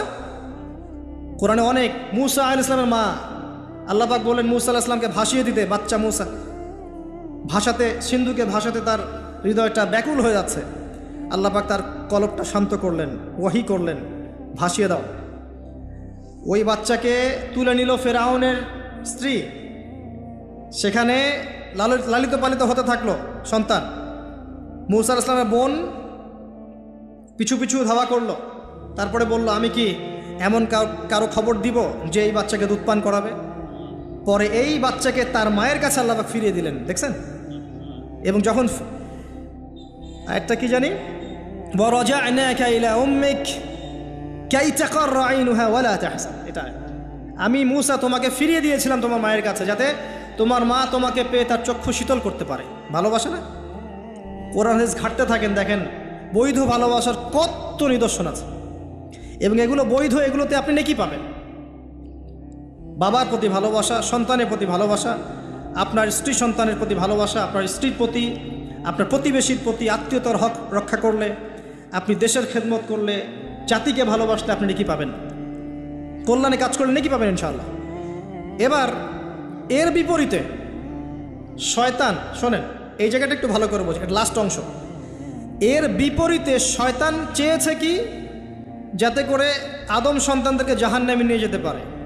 এই জন্য পবিত্র ডিভাইন বৈধ ভালোবাসার বিপরীতে সে কিছু প্রবৃত্তিগত চাওয়া দিয়েছে আপনাকে, প্রবৃত্তিগত আবেগ, কিছু অনুভূতি, কিছু পাশবিক দাসত্ব দিয়েছে। যদি আপনি এই অবৈধ পথে পা বাড়ান, তাহলে এই ভালোবাসাগুলোর বিনিময়ে কোনো নেকি তো হবেই না, বরং আপনার জাহান্নামের ফয়সালা হয়ে যাবে। নাউযুবিল্লাহ। শয়তান দুরকম, মানুষ শয়তান, জিন শয়তান। এর পাশাপাশি আছে শেষ জামানার সবচেয়ে বড় ফিতনা মসিহুদ দাজ্জাল এবং তার অনুসারীরা। সব কিছু মিলে তারা আপনার সামনে কয়েকটা টোপ দিয়ে দিয়েছে। এক নাম্বার, আপনাকে দিয়েছে দুনিয়ার প্রতি ভালোবাসা। এক নাম্বার, দুনিয়ার প্রতি ভালোবাসা। যে দুনিয়াকে ভালোবাসবে সে হালাক হয়ে যাবে। যার কলবের মধ্যে দুনিয়ার প্রতি আসক্তি আর ভালোবাসা আছে, সে কখনো 100% মন দিয়ে আল্লাহর ইবাদত করতে পারবে না। এক নাম্বার, বেঁচে থাকতে হবে কি থেকে? দুনিয়ার প্রতি আসক্তি, ভালোবাসা থেকে। এটা এক নাম্বার। দুই নাম্বার, অর্থ সম্পদ এগুলোর প্রতি ভালোবাসা, মোহ। আলহাকুমুত তাকাসুর হাত্তা যুরতুমুল মাকাবির কাল্লা সাউফা তা'লামুন সুম্মা কাল্লা সাউফা তা'লামুন। সূরাটা তো আমার চেয়ে আপনারা ভালো জানেন। শেষে কি আছে? সুম্মা লা তুসআলুন্না ইয়াওমাইযিন আনিন নাঈম। যে টাকা পয়সার প্রতি ভালোবাসা শয়তান ঢুকিয়েছে। আরও ঢুকিয়েছে শয়তান মাদকের প্রতি ভালোবাসা, মাদকের প্রতি আসক্তি, ভালো লাগে মাদক খেতে, একটা ভালোবাসা কাজ করে। ঢুকিয়েছে মিউজিকের প্রতি ভালোবাসা, হারাম মিউজিকের প্রতি ভালোবাসা, ভালো লাগে, মন নাকি শান্ত হয়। আর সবচেয়ে ডেঞ্জারাস যেটা ঢুকিয়েছে সেটা হচ্ছে এমন মেয়ের প্রতি আসক্তি, এমন নারীর প্রতি আসক্তি যে আসক্তিটা আল্লাহ পাক হালাল করেন নাই, অর্থাৎ গায়রে মাহরাম মেয়ের প্রতি আসক্তি। এটা এক নাম্বার, কারণ আল্লাহ পাক সূরা আলে ইমরানে বলেছেন জুয়্যিনা লিন-নাস হুব্বুশ শাহাওয়াতি মিনান নিসা, যে কয়টা বিষয়ের প্রতি মানুষের আসক্তি থাকে তার প্রথমটা হচ্ছে নিসা বা মহিলা, পরে অন্য টাকা পয়সা, ধন দৌলত, সোনা চাঁদি এগুলো পড়ে। আর এটাকে শয়তান সবচেয়ে বড় অস্ত্র হিসাবে ইউজ করছে। মনে করে দেখেন, যত বড় বড় সম্প্রদায় ছিল এদের প্রধান প্রধান ফিতনাগুলো ছিল নারী কেন্দ্রিক। এমনকি নবীজি বলেছেন বনু ইসরাইলের মধ্যে প্রথম ফিতনা হয়েছে কি কেন্দ্রিক? নারী কেন্দ্রিক। আর আমি আমার উম্মতের মধ্যে নারীর চেয়ে বড় কোনো ভয়ঙ্কর ফিতনা ছেড়ে যাচ্ছি না। শয়তান এই কয়েকটা ফিতনা, আপনার দুনিয়ার আসক্তি, টাকা পয়সা, ভোগবিলাস, বাড়ি গাড়ি, ব্যাংক ব্যালেন্স, স্ট্যাটাস, ক্ষমতার ভালোবাসা, আপনার মাদকের ভালোবাসা, গান বাজনার প্রতি ভালোবাসা, অশ্লীলতা, বেহায়াপনা, জেনা আর হারাম রিলেশনশিপ, এগুলোর প্রতি শয়তান আসক্তি সৃষ্টি করেছে। এটা হচ্ছে ভালোবাসা নয়, এটা হচ্ছে পাশবিক প্রবৃত্তিগত একটা দাসত্ব। আমার কথা কি বোঝা যায়? ল্যাঙ্গুয়েজ একটু ডিফিকাল্ট মনে হয়। এটা কিন্তু বৈধ ভালোবাসা নয় যে ভালোবাসলে আপনি নেকি পাচ্ছেন। দুনিয়ার প্রতি আসক্তি থাকলে নেকি পাবেন, পিতা মাতাকে ভালোবাসলে নেকি পাবেন। টাকা পয়সা, ব্যাংক ব্যালেন্স, বাড়ি গাড়ির প্রতি আসক্তি, মোহ থাকলে নেকি পাবেন, ফিতনায় পড়ে যাবেন। কিন্তু আপনি সন্তানকে ভালোবাসলে নেকি পাবেন। একটা হারাম মেয়েকে ভালোবাসলে নেকি পাবেন, আপনি স্ত্রীকে ভালোবাসলে নেকি পাবেন। স্ত্রীর মুখে ভাত তুলে দিলে নেকি পাবেন, স্ত্রীর মুখে খাবার তুলে দিলে নেকি পাবেন, তার দিকে তাকালে আপনি নেকি পাবেন, তাকে আদর করলে নেকি পাবেন, তার সাথে অন্তরঙ্গ সময় কাটালে আপনি নেকি পাবেন। আপনি মাদক, এই যে গান বাজনা, পর্নোগ্রাফি, মানে ক্ষমতার দাপট, এই বিষয়গুলোকে ভালোবাসলে নেকি পাবেন, নাকি মায়ের সেবা করলে নেকি পাবেন? বৈধ ভালোবাসা, অবৈধ আসক্তি। এখন এই অবৈধ আসক্তিগুলোর মধ্যে একটা হচ্ছে হারাম মেয়েদের প্রতি ভালোবাসা, যেটা এখন এই মুসলিম সমাজের মহামারী বলা যায়। অন্য পয়েন্টসগুলো আজকে আমি বলার সময় পাচ্ছি না, এগুলো নিয়ে অনেকদিন বলেওছি, ইনশাল্লাহ আগামীতে বলবো। দুনিয়া, মাদক, অন্যান্য বিষয়গুলো পরে টাচ করবো ইনশাল্লাহ। আজকে যে বিষয়টা নিয়ে কথা বলার বেশি দরকার, যেহেতু আগামীতে একটা সময় আসছে যখন এই বিষয়টাকে নিয়ে মানুষ বেশি পাপে লিপ্ত হবে, এই জন্য বলছি। এটা হচ্ছে হারাম ভালোবাসা, আল্লাহ পাক বৈধ করেননি। এমনকি কথা বলার সময় আল্লাহ পাক বলেছেন একজন গায়রে মাহরাম মেয়ে যেন পর্দার আড়াল থেকে কথা বলে, কিছু চাইতে হলে যেন পর্দার আড়াল থেকে চায় এবং গলার ভয়েসটা যেন কর্কশ হয়। আল্লাহ লিমিটেশনগুলো দেখেন আর বাস্তবতা দেখেন। আল্লাহ পাকের লিমিটেশন হচ্ছে এরকম যে একজন মেয়ে যে আমার স্ত্রী নয়, তার সাথে আপনি ফোনে কথা বলতে পারবেন না, প্রেমালাপ করতে পারবেন না, আপনি তার দিকে কামনার দৃষ্টিতে তাকাতে পারবেন না, আপনি তাকে স্পর্শ করতে পারবেন না, তার সাথে নির্জনে কোথাও সময় কাটাতে পারবেন না। আল্লাহর বাইন্ডিংসগুলো দেখেন। একজন নারীর সাথে ফোনে কথা বললেই কিন্তু সেক্সুয়াল সম্পর্ক হয় না, হয়। একজন গায়রে মাহরাম মেয়ের সাথে যদি আপনি বসে কফি খান তাহলে কিন্তু যৌন সম্পর্ক স্থাপিত হয়নি, এখন হয়। তারপরেও আল্লাহ রাব্বুল আলামিন বলছেন ওয়ালা তাকরাবু জিনা, এটার নাম আল্লাহ দিয়েছেন জিনা, আর বলছেন করো না এমনটা নয়, বরং ধার কাছেও যেও না। মানে একটা সীমারেখা দেয়া আছে, একটা মাঠ, এর চারপাশে একটা বাউন্ডারি দেওয়া আছে, বাউন্ডারি পর্যন্ত। আল্লাহ বলছেন মাঠে ঢুকো না, এমনটা বলছেন না। আল্লাহ বলছেন মাঠের বাউন্ডারির কাছেও যেও না। কথা বুঝতে পারছেন? ফল খেও না, না ওয়ালা তাকরাবা হাদিহি শাজারা, এই গাছটার কাছেও যেও না। মিলাতে পারছি আমি, বুঝতে পারছি? আদম এবং হাওয়া আলাইহিস সালাম এই গাছের ফল খেও না এমন কথা ছিল না, কথা ছিল এই গাছের কাছেও যেও না। একই কথা আল্লাহ বলছেন জেনা করো না নয়, ওয়ালা তাকরাবু জেনা, জেনার কাছেও যেও না। এখন এটা হচ্ছে আল্লাহর নিষেধাজ্ঞার একটা বাইন্ডিংস, লস, একটা পিলার, একটা বাউন্ডারি। আর আপনি বাস্তবতা দেখবেন ভিন্ন, যে গায়রে মাহরাম ছেলে মেয়ে এরা অ্যাডাল্ট, এদের যৌন চাহিদা আছে, সেক্সুয়াল চাহিদা আছে, একে অপরের সাথে কোনো মাহরামের সম্পর্ক নাই। এরা পড়াশোনার নামেই হোক, চাকরি বাকরির নামেই হোক, ভ্যালেন্টাইন্সের নামেই হোক, যে কোনো নামেই হোক, এরা একে অপরের সাথে মিলেমিশে একাকার। এরা কথা বলছে, কথা বলার পরে আরও কাছে যাচ্ছে, ভালোবাসার প্রণয় বিনিময় করছে, এক পর্যায়ে কফি খাচ্ছে, ডেটিংয়ে যাচ্ছে, ঘুরছে ফিরছে, এই করতে করতে করতে এক পর্যায়ে তারা হারাম জেনায়ও লিপ্ত হয়ে গেল, বিছানায় চলে গেল। এই সম্পর্কের পর দেখা যায় সম্পর্ক ব্রেকআপ, শেষ। এবং এই ঘটনাগুলোর নাম দিচ্ছি আমরা কাছে আসার গল্প। কার কাছে? যার কাছে আল্লাহ যেতেও নিষেধ করেছেন, ওয়ালা তাকরাবুজ জিনা। আর আমরা বলছি না, কাছে আসারই তো গল্প। কাছে আসার গল্প হতে পারে মায়ের সাথে, মায়ের কাছে আসার গল্প হতে পারে, স্ত্রীর কাছে আসার গল্প হতে পারে, আমার সন্তানের কাছে আসার গল্প হতে পারে, দেশের কাছে আসার গল্প হতে পারে। কিন্তু হারাম জেনার কাছে আসার কোনো গল্প হতে পারে না। কি হতে পারে? জাহান্নামের উপন্যাস হতে পারে। কি হতে পারে? জাহান্নামের আমল নামার একটা উপন্যাস হতে পারে। উপন্যাস বোঝেন না? আল্লাহ পাক এই যে কিয়ামতের মাঠে আমল নামা ছুঁড়ে দিবেন, ছুঁড়ে দিয়ে আমল নামা ঘুরতে থাকবে, কারো ডান হাতে কারো বাম হাতে। যার হাতে আমল নামা আসুক না কেন, যে হাতে আসুক না কেন, আল্লাহ পাক সবাইকে একটা কথা বলবেন, ইকরা কিতাবাক, তুমি তোমার কিতাব পড়ো, কাফা বিনাফসিকা আল-ইয়াওমা আলাইকা হাসিবা, আজকে তুমি তোমার হিসাব নেওয়ার জন্য যথেষ্ট। আমরা সবাই একটা করে উপন্যাস লিখছি, আমরা সবাই একটা করে উপন্যাস লিখছি আমল নামার, আমাদের কাজের মধ্য দিয়ে। আর এর চেয়ে ভয়ঙ্কর বিষয়টা হচ্ছে, এই উপন্যাসটা আপনাকে পড়তে বলা হবে সবার সামনে। আমার কথা মনে বোঝা যায় না? আমরা একটা গল্প লিখছি আমল নামায়, উপন্যাস লিখছি, যার একটা মোমেন্ট বাদ যাচ্ছে না। এই যে এখন আমরা বসে আছি, এটা আপনার উপন্যাসে উঠে গেছে, আমল নামে উঠে গেছে। মাফ করবেন যদি কালকে আবার দেখেন যে আমল নামাকে উপন্যাস বলে যা ব্যাখ্যা করলাম উতহা, এবারে এই শব্দ দিয়ে আবার তুলকালাম করে ফেলেন। তা বুঝানোর জন্য বলেছি, যুব সমাজ উপন্যাস বোঝে, এই জন্য বলেছি। যুবকরা উপন্যাস বোঝেন না?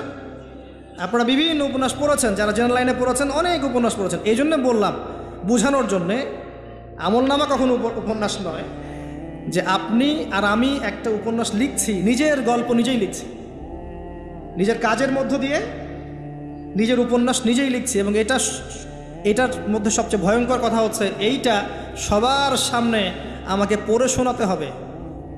আমরা কি পারবো?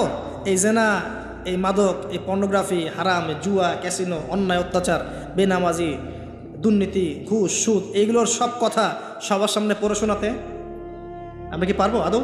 আমরা কি প্রস্তুত? পড়তে কিন্তু হবেই ভাই, সবাইকে পড়তে হবে। আলেম, জালেম, কাফের, মুশরিক, মুনাফিক সবাইকে পড়তে হবে। ইকরা কিতাবাক, এক বচনে এসেছে, মানে এক একজন মানুষকে আল্লাহ পাক বলছেন যে তুমি তোমার বই পড়ো, তোমার কিতাব পড়ে শোনাও। কাফা বিনাফসিকা আল-ইয়াওমা আলাইকা হাসিবা, আজকে তুমি তোমার হিসাব নেওয়ার জন্য যথেষ্ট। আল্লাহ পাক আমাদেরকে কথার গভীরতা বোঝার তৌফিক দান করুন। এই হারাম জিনিসগুলোর মধ্যে সবচেয়ে ডেঞ্জারাস এই ফ্রি মিক্সিং। ফ্রি মিক্সিং কি জিনিস? একজন বেগানা মেয়ে একজন বেগানা ছেলের সাথে মিক্স ঘুরবে। এখন আপনি কথাগুলো মনে হচ্ছে রূপকথার মতো মনে হবে, কারণ বাস্তবতার সাথে কোনো মিল নাই। বাস্তবতায় আপনি গিয়ে দেখবেন যে স্কুলে পড়ছে মাশাআল্লাহ গায়রে মাহারাম ছেলে মেয়ে, এবং নাম দিচ্ছে এরা friends, just only friends, friends only, বন্ধু, ক্লাসমেট। কিন্তু এর বয়স মাশাআল্লাহ 16, এর বয়স 20, বা এর বয়স 15, এর বয়স 18। উভয়ের যৌন চাহিদা হয়েছে বালেগ এবং বালেগা।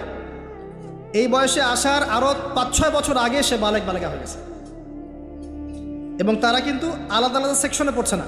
এমন যদি হতো মেয়েদের আলাদা স্কুল, মেয়ে টিচার, মেয়েরা পড়ছে, কোনো সমস্যা নেই, টোটালি বৈধ এবং সুন্দর, ভালো সিস্টেম। ছেলেদের আলাদা স্কুল কলেজ, ছেলেরা আলাদা পড়ছে, আলাদা, কোনো সমস্যা নেই।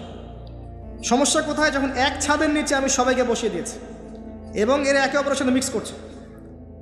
যেখানে আল্লাহ বলছেন কাছেও যেও না, এরা কথা বলছে, নোট চেঞ্জ করছে, একে অপরের সাথে গ্রুপ স্টাডি করছে, কফি খাচ্ছে, দেখা সাক্ষাৎ করছে, ডেটিং করছে, একে অপরের সাথে যৌন মিলনও করছে, একে অপরের সাথে বসে পর্ন দেখছে, যৌন মিলন করছে, সেক্সুয়াল সম্পর্ক স্থাপন করেছে, এবং মানুষ বুঝাচ্ছে এদেরকে এই সম্পর্কটা বৈধ, ভালো সম্পর্কটা পবিত্র, পরে বিয়ে করে নিলেই হয়ে গেল।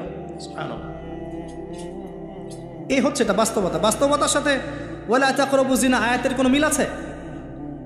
বাস্তবতা এক জায়গায়, কোরআন এক জায়গায়। এরপরে দাবি করছি আমরা মুসলিম, স্টিল আমরা দাবি করছি আমরা মুসলিম। এবং এই ফ্রি মিক্সিংয়ের ফলে শত শত যুবক যুবতীর ইজ্জত চলে গেছে। শত শত না, সংখ্যাটা সহস্র লক্ষ হবে, আরও বেশি হতে পারে, আল্লাহু আ'লাম। এগুলো তো প্রকাশ্য, গোপনে যে কত কি হচ্ছে আপনি তো জানেন না। যে সন্তান, যে মেয়েটাকে আপনি ছোট মনে করছেন, অলরেডি যে সে কতগুলো ছেলেকে এভাবে ছেলে বদল করতে করতে করতে করতে করতে করতে এই জায়গায় আসছে আপনি জানেনই না। যে ছেলেটাকে আপনি ছোট্ট মনে করছেন এ যে কতগুলো গার্লফ্রেন্ড চেঞ্জ করতে করতে এই জায়গায় আসছে আপনি জানেন না। এবং এগুলোকে সে মনে করছে পবিত্র সম্পর্ক, কোনো সমস্যা নাই। কোনো কোনো ক্ষেত্রে দেখা যায় হিন্দু মুসলিম তারাও প্রেম করছে, বন্ধু বান্ধব, এবং তার কনসেপ্টটা হচ্ছে এমন যে সমস্যা নাই, পরে বিয়ে করে নিব, এটা চলছে।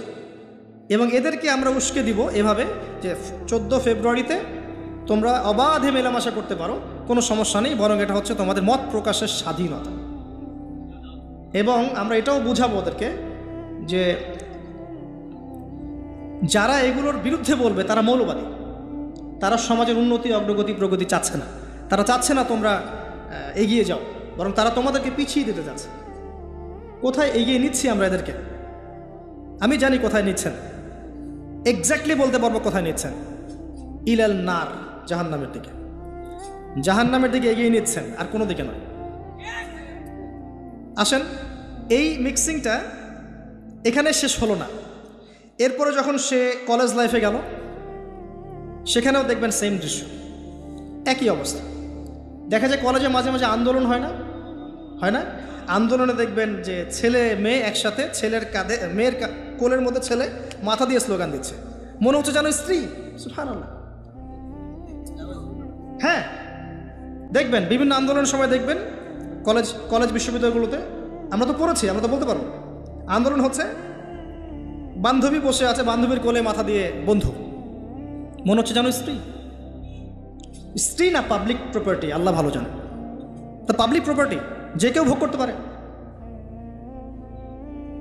এটা কলেজে শেষ থাকলো না, ইভেন স্কুল কলেজের মধ্যে দেখবেন যে আপনি টিচার একজন পড়াচ্ছেন, পুরুষ টিচার, এর চারপাশে মেয়েরা গোল করে বসে আছে ব্যাচ, পুরুষ টিচার মেয়েদের ব্যাচ পড়াচ্ছেন, মেয়েরা সবাই তার গায়রে মাহরাম। দর্শনটা এখানে এরকম না, এরা তো আমার মেয়ের মতো, এরা তো আমার মেয়ের মতো, জাস্ট এইভাবে, তুমি তো আমার মেয়ের বয়স। আর কথা বুঝতে পারছেন? তুমি তো আমার মামনির মতো, আর ওই মেয়েকে বোঝানো হচ্ছে টিচার তোমার বাবার মতো।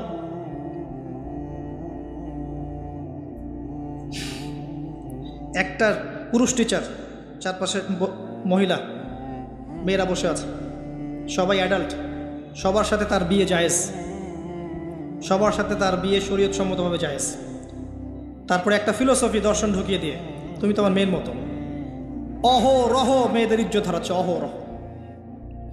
আপনারা সেকুলার পত্রিকাগুলো এবং মিডিয়াগুলো ঘাঁটতে থাকেন, দেখেন কি পরিমাণে ছাত্রীদেরকে টিজিংটা বেড়েছে, কি পরিমাণে বেড়েছে।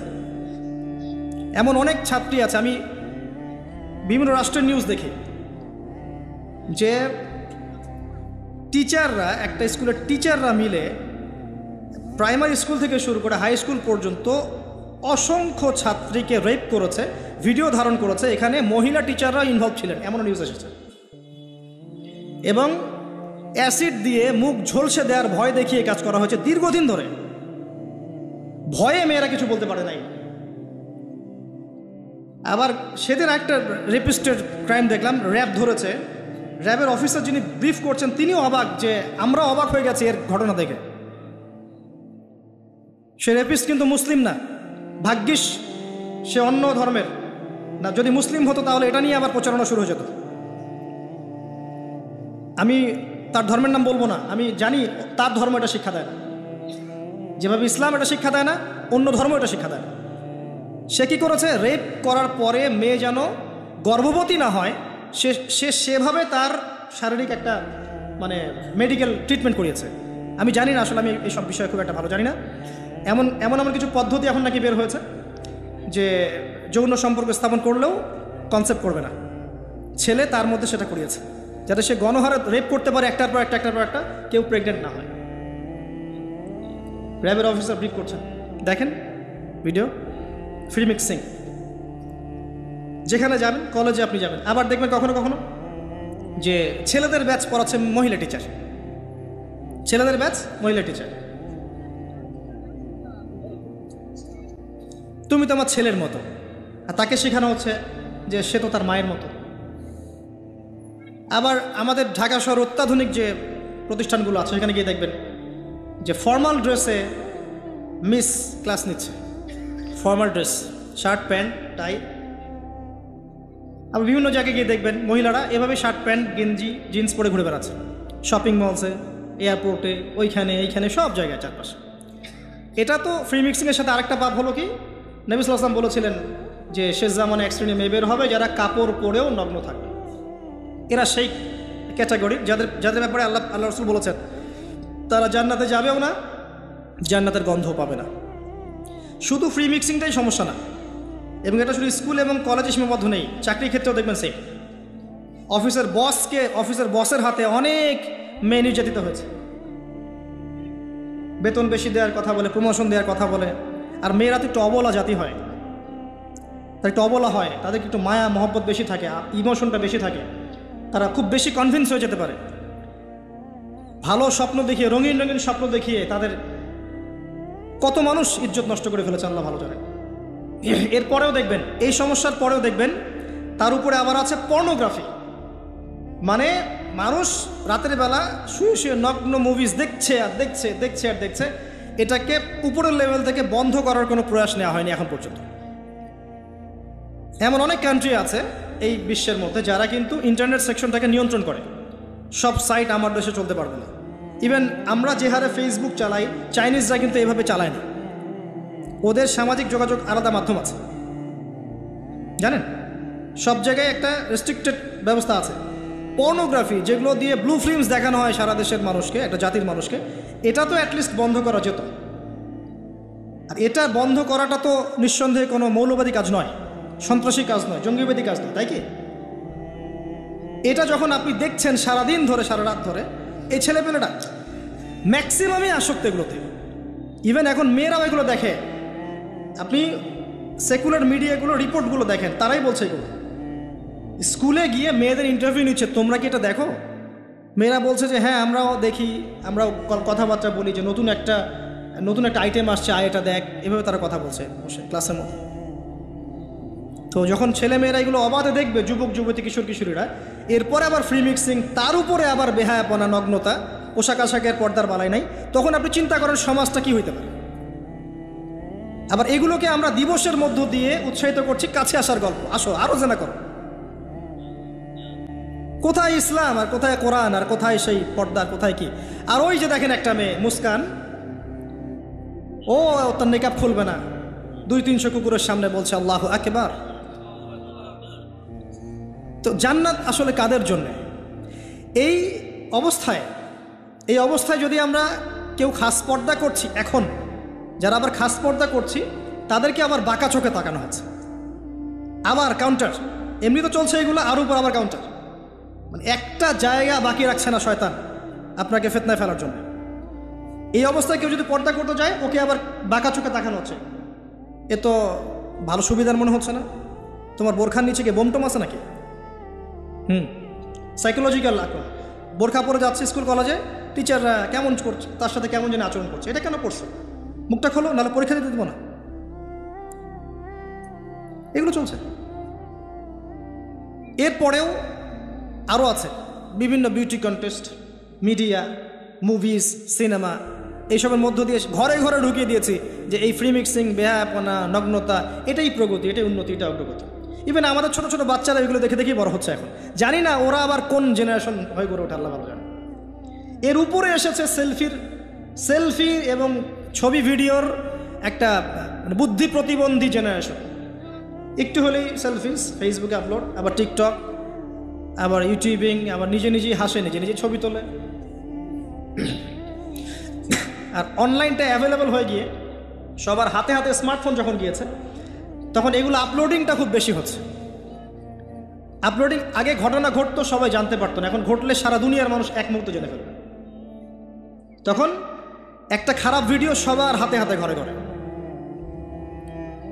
এবার এই হারাম ভালোবাসা, এটা ভালোবাসা বলার অপরাধ হবে, এই হারাম প্রবৃত্তির এই নগ্ন দাসত্ব, এই দাসত্বটাকে ভালোবাসার নাম দিয়ে আল্লাহর নাজিলকৃত পবিত্র ভালোবাসাকে চ্যালেঞ্জ করা হয়েছে।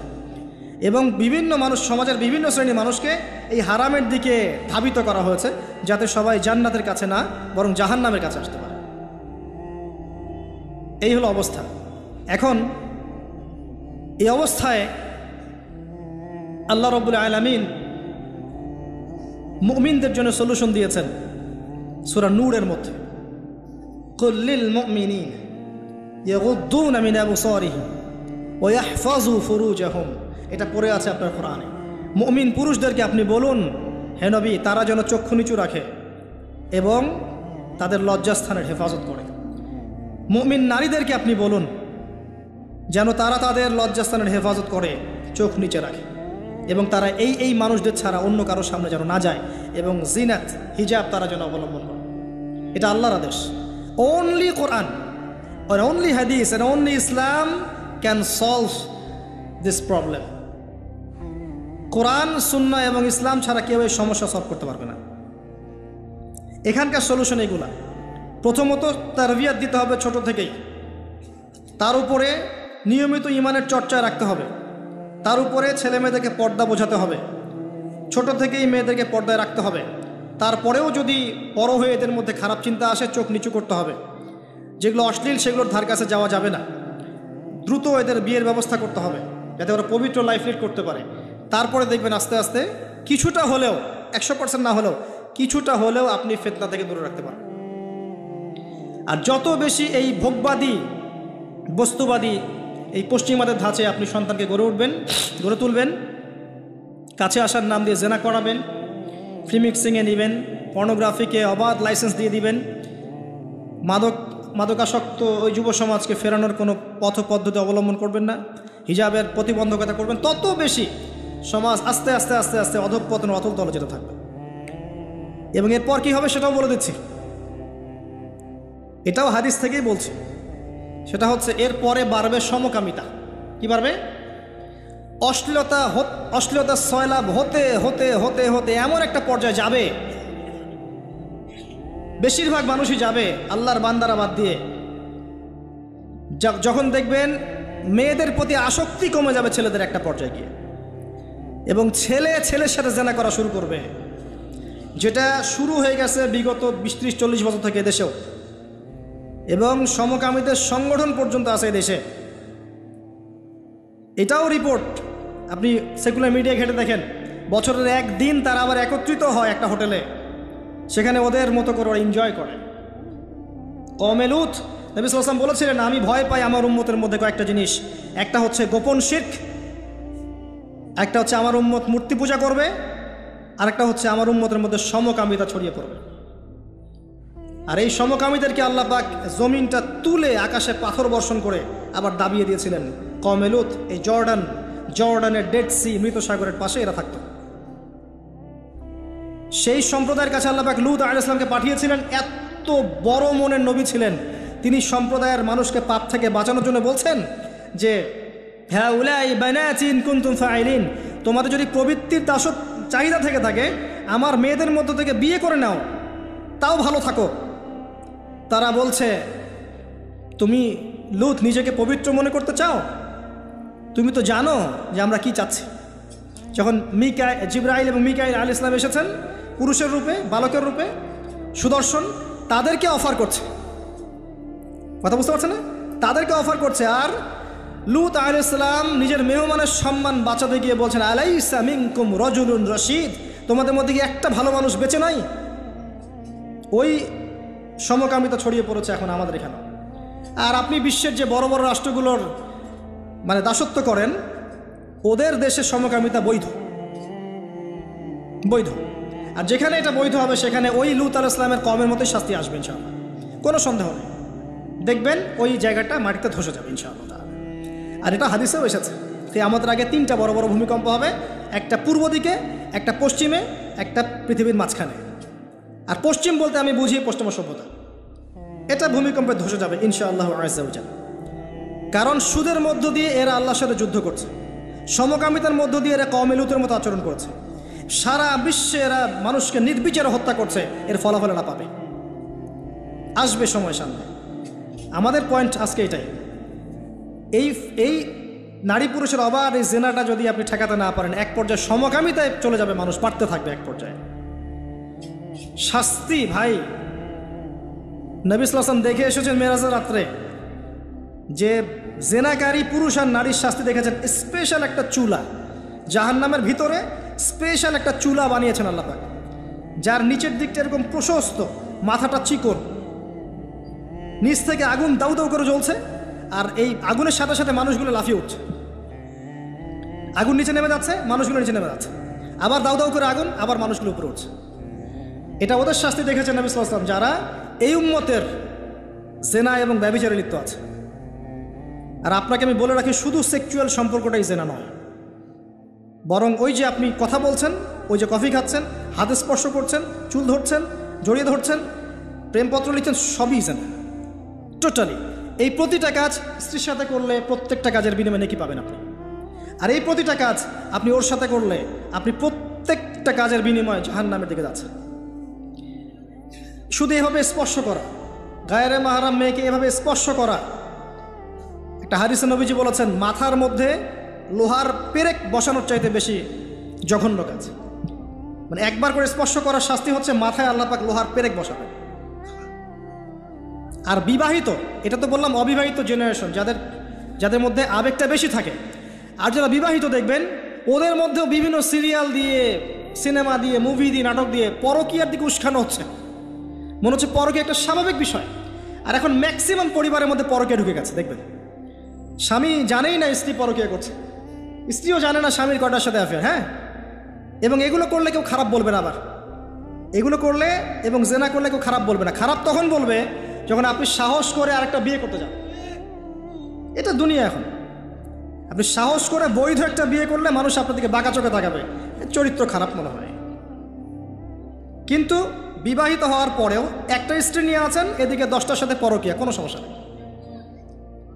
অথবা বিয়ে না করে আপনি 1000টা মেয়ের সাথে জেনা করছেন, বারে যাচ্ছেন, এই পতিতালয়ে যাচ্ছেন, ধনির দুলাল হলে ওখানে গিয়ে আদা খাচ্ছেন, মাদক খাচ্ছেন, সেক্স করে বাসায় ফিরছেন, কোনো সমস্যা নেই।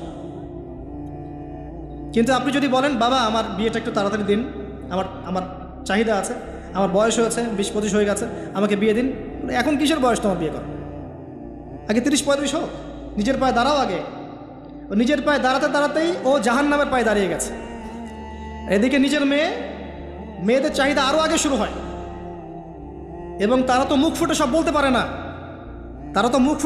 না, বাট তাদের চাহিদা আমার হচ্ছে বেশি আছে। আপনি যেভাবে একটা মেয়েকে দেখে প্রলুব্ধ হন, একটা মেয়েও আপনাকে দেখে প্রলুব্ধ হয়। তারা বলতে পারে না, ভিতরে ভিতরে পাপ করতে পারে।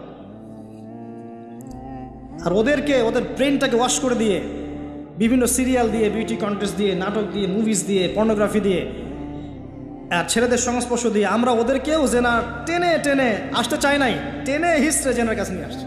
আসবি না মানে আয়, এটাই উন্নতি, এটাই অগ্রগতি, এটাই প্রগতি, আয় আসবি না কেন?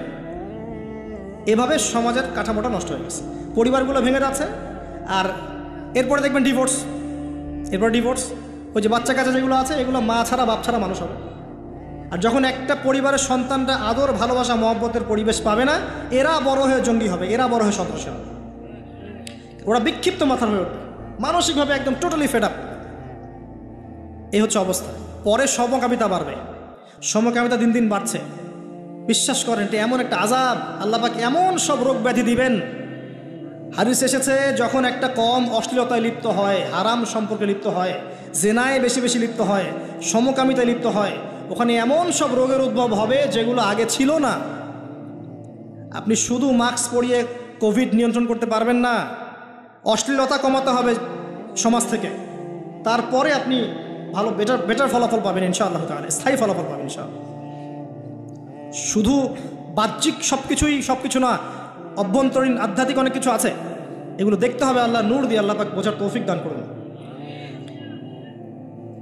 সমকামিতার পরে কি হবে সেটাও শুনে রাখেন, এটাও হাদিস থেকে বলছে। এটা বলতে আমার রুচি কুলাচ্ছে না, কিন্তু এটাও হবে যে এই উম্মতের মানুষরা এত খারাপ পর্যায়ে পৌঁছাবে যে পশু পাখির সাথে, পশু প্রাণীর সাথেও তারা জেনা করবে। এবং এর আগে একটা ধাপ আমি ভুলে গেছি। সমকামিতার আগে একটা ধাপ আছে। যখন মেয়েদেরকে এভাবে উন্মুক্ত করে দিবেন, মেয়েদের প্রতি আকর্ষণ কমার পরে বাচ্চাদের প্রতি আকর্ষণ আসবে। বাচ্চা, এই যে বাচ্চাদের প্রতি, এটা এমন একটা যুগে বাস করছি আমরা যে যারা মেয়ের বাবা আমাদের ভয় লাগে কার কোলে বাচ্চাকে তুলে দিচ্ছে।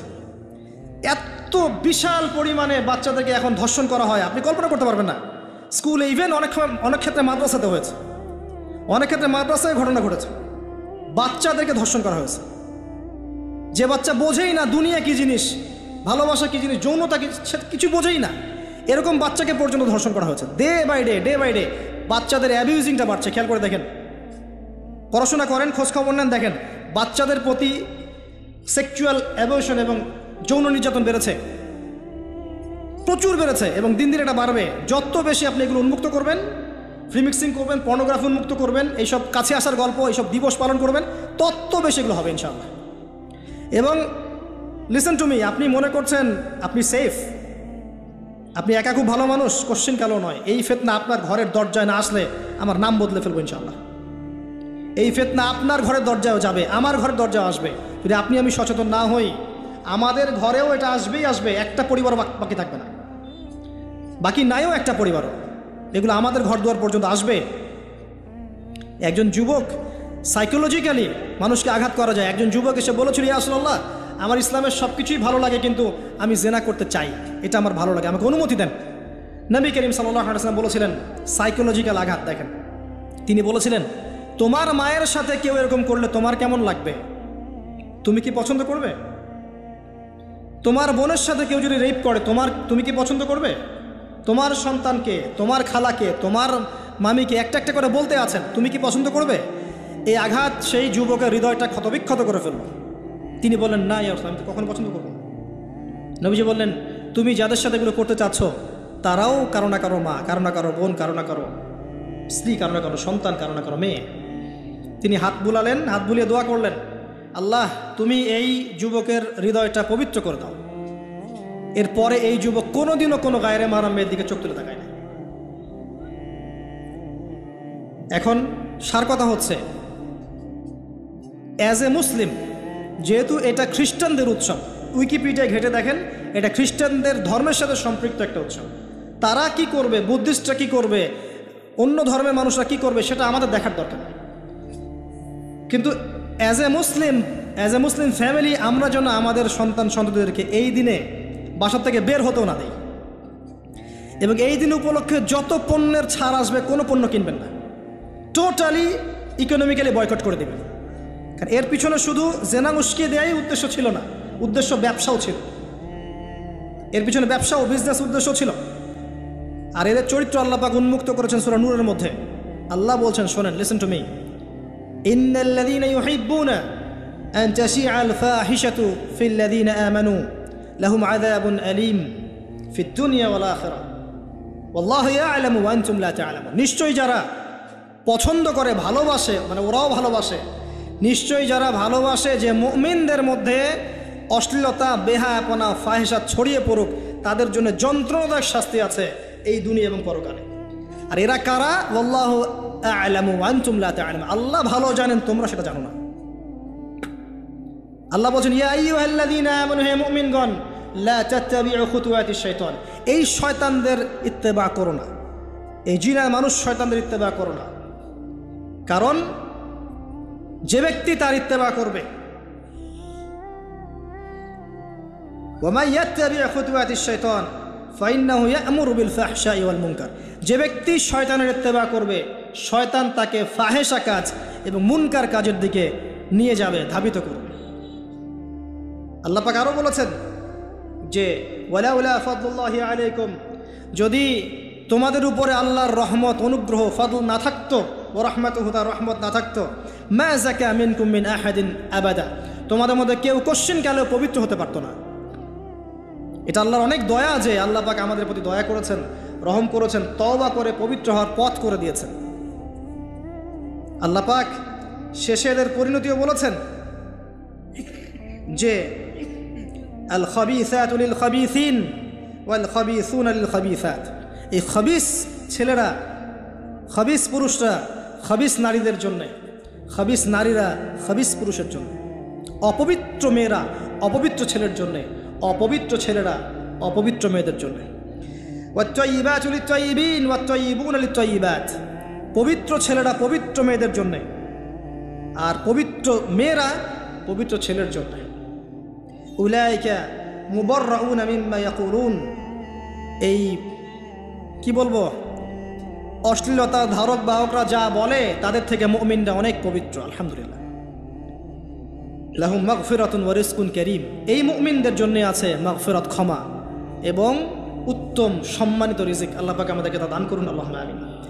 আমরা শেষ অংশে গিয়ে খালি দোয়া করছি যে আল্লাহ রাব্বুল আলামিন আমাদের সবাইকে বৈধ ভালোবাসা বোঝার এবং ভালোবাসার তৌফিক আল্লাহ পাক দান করুন।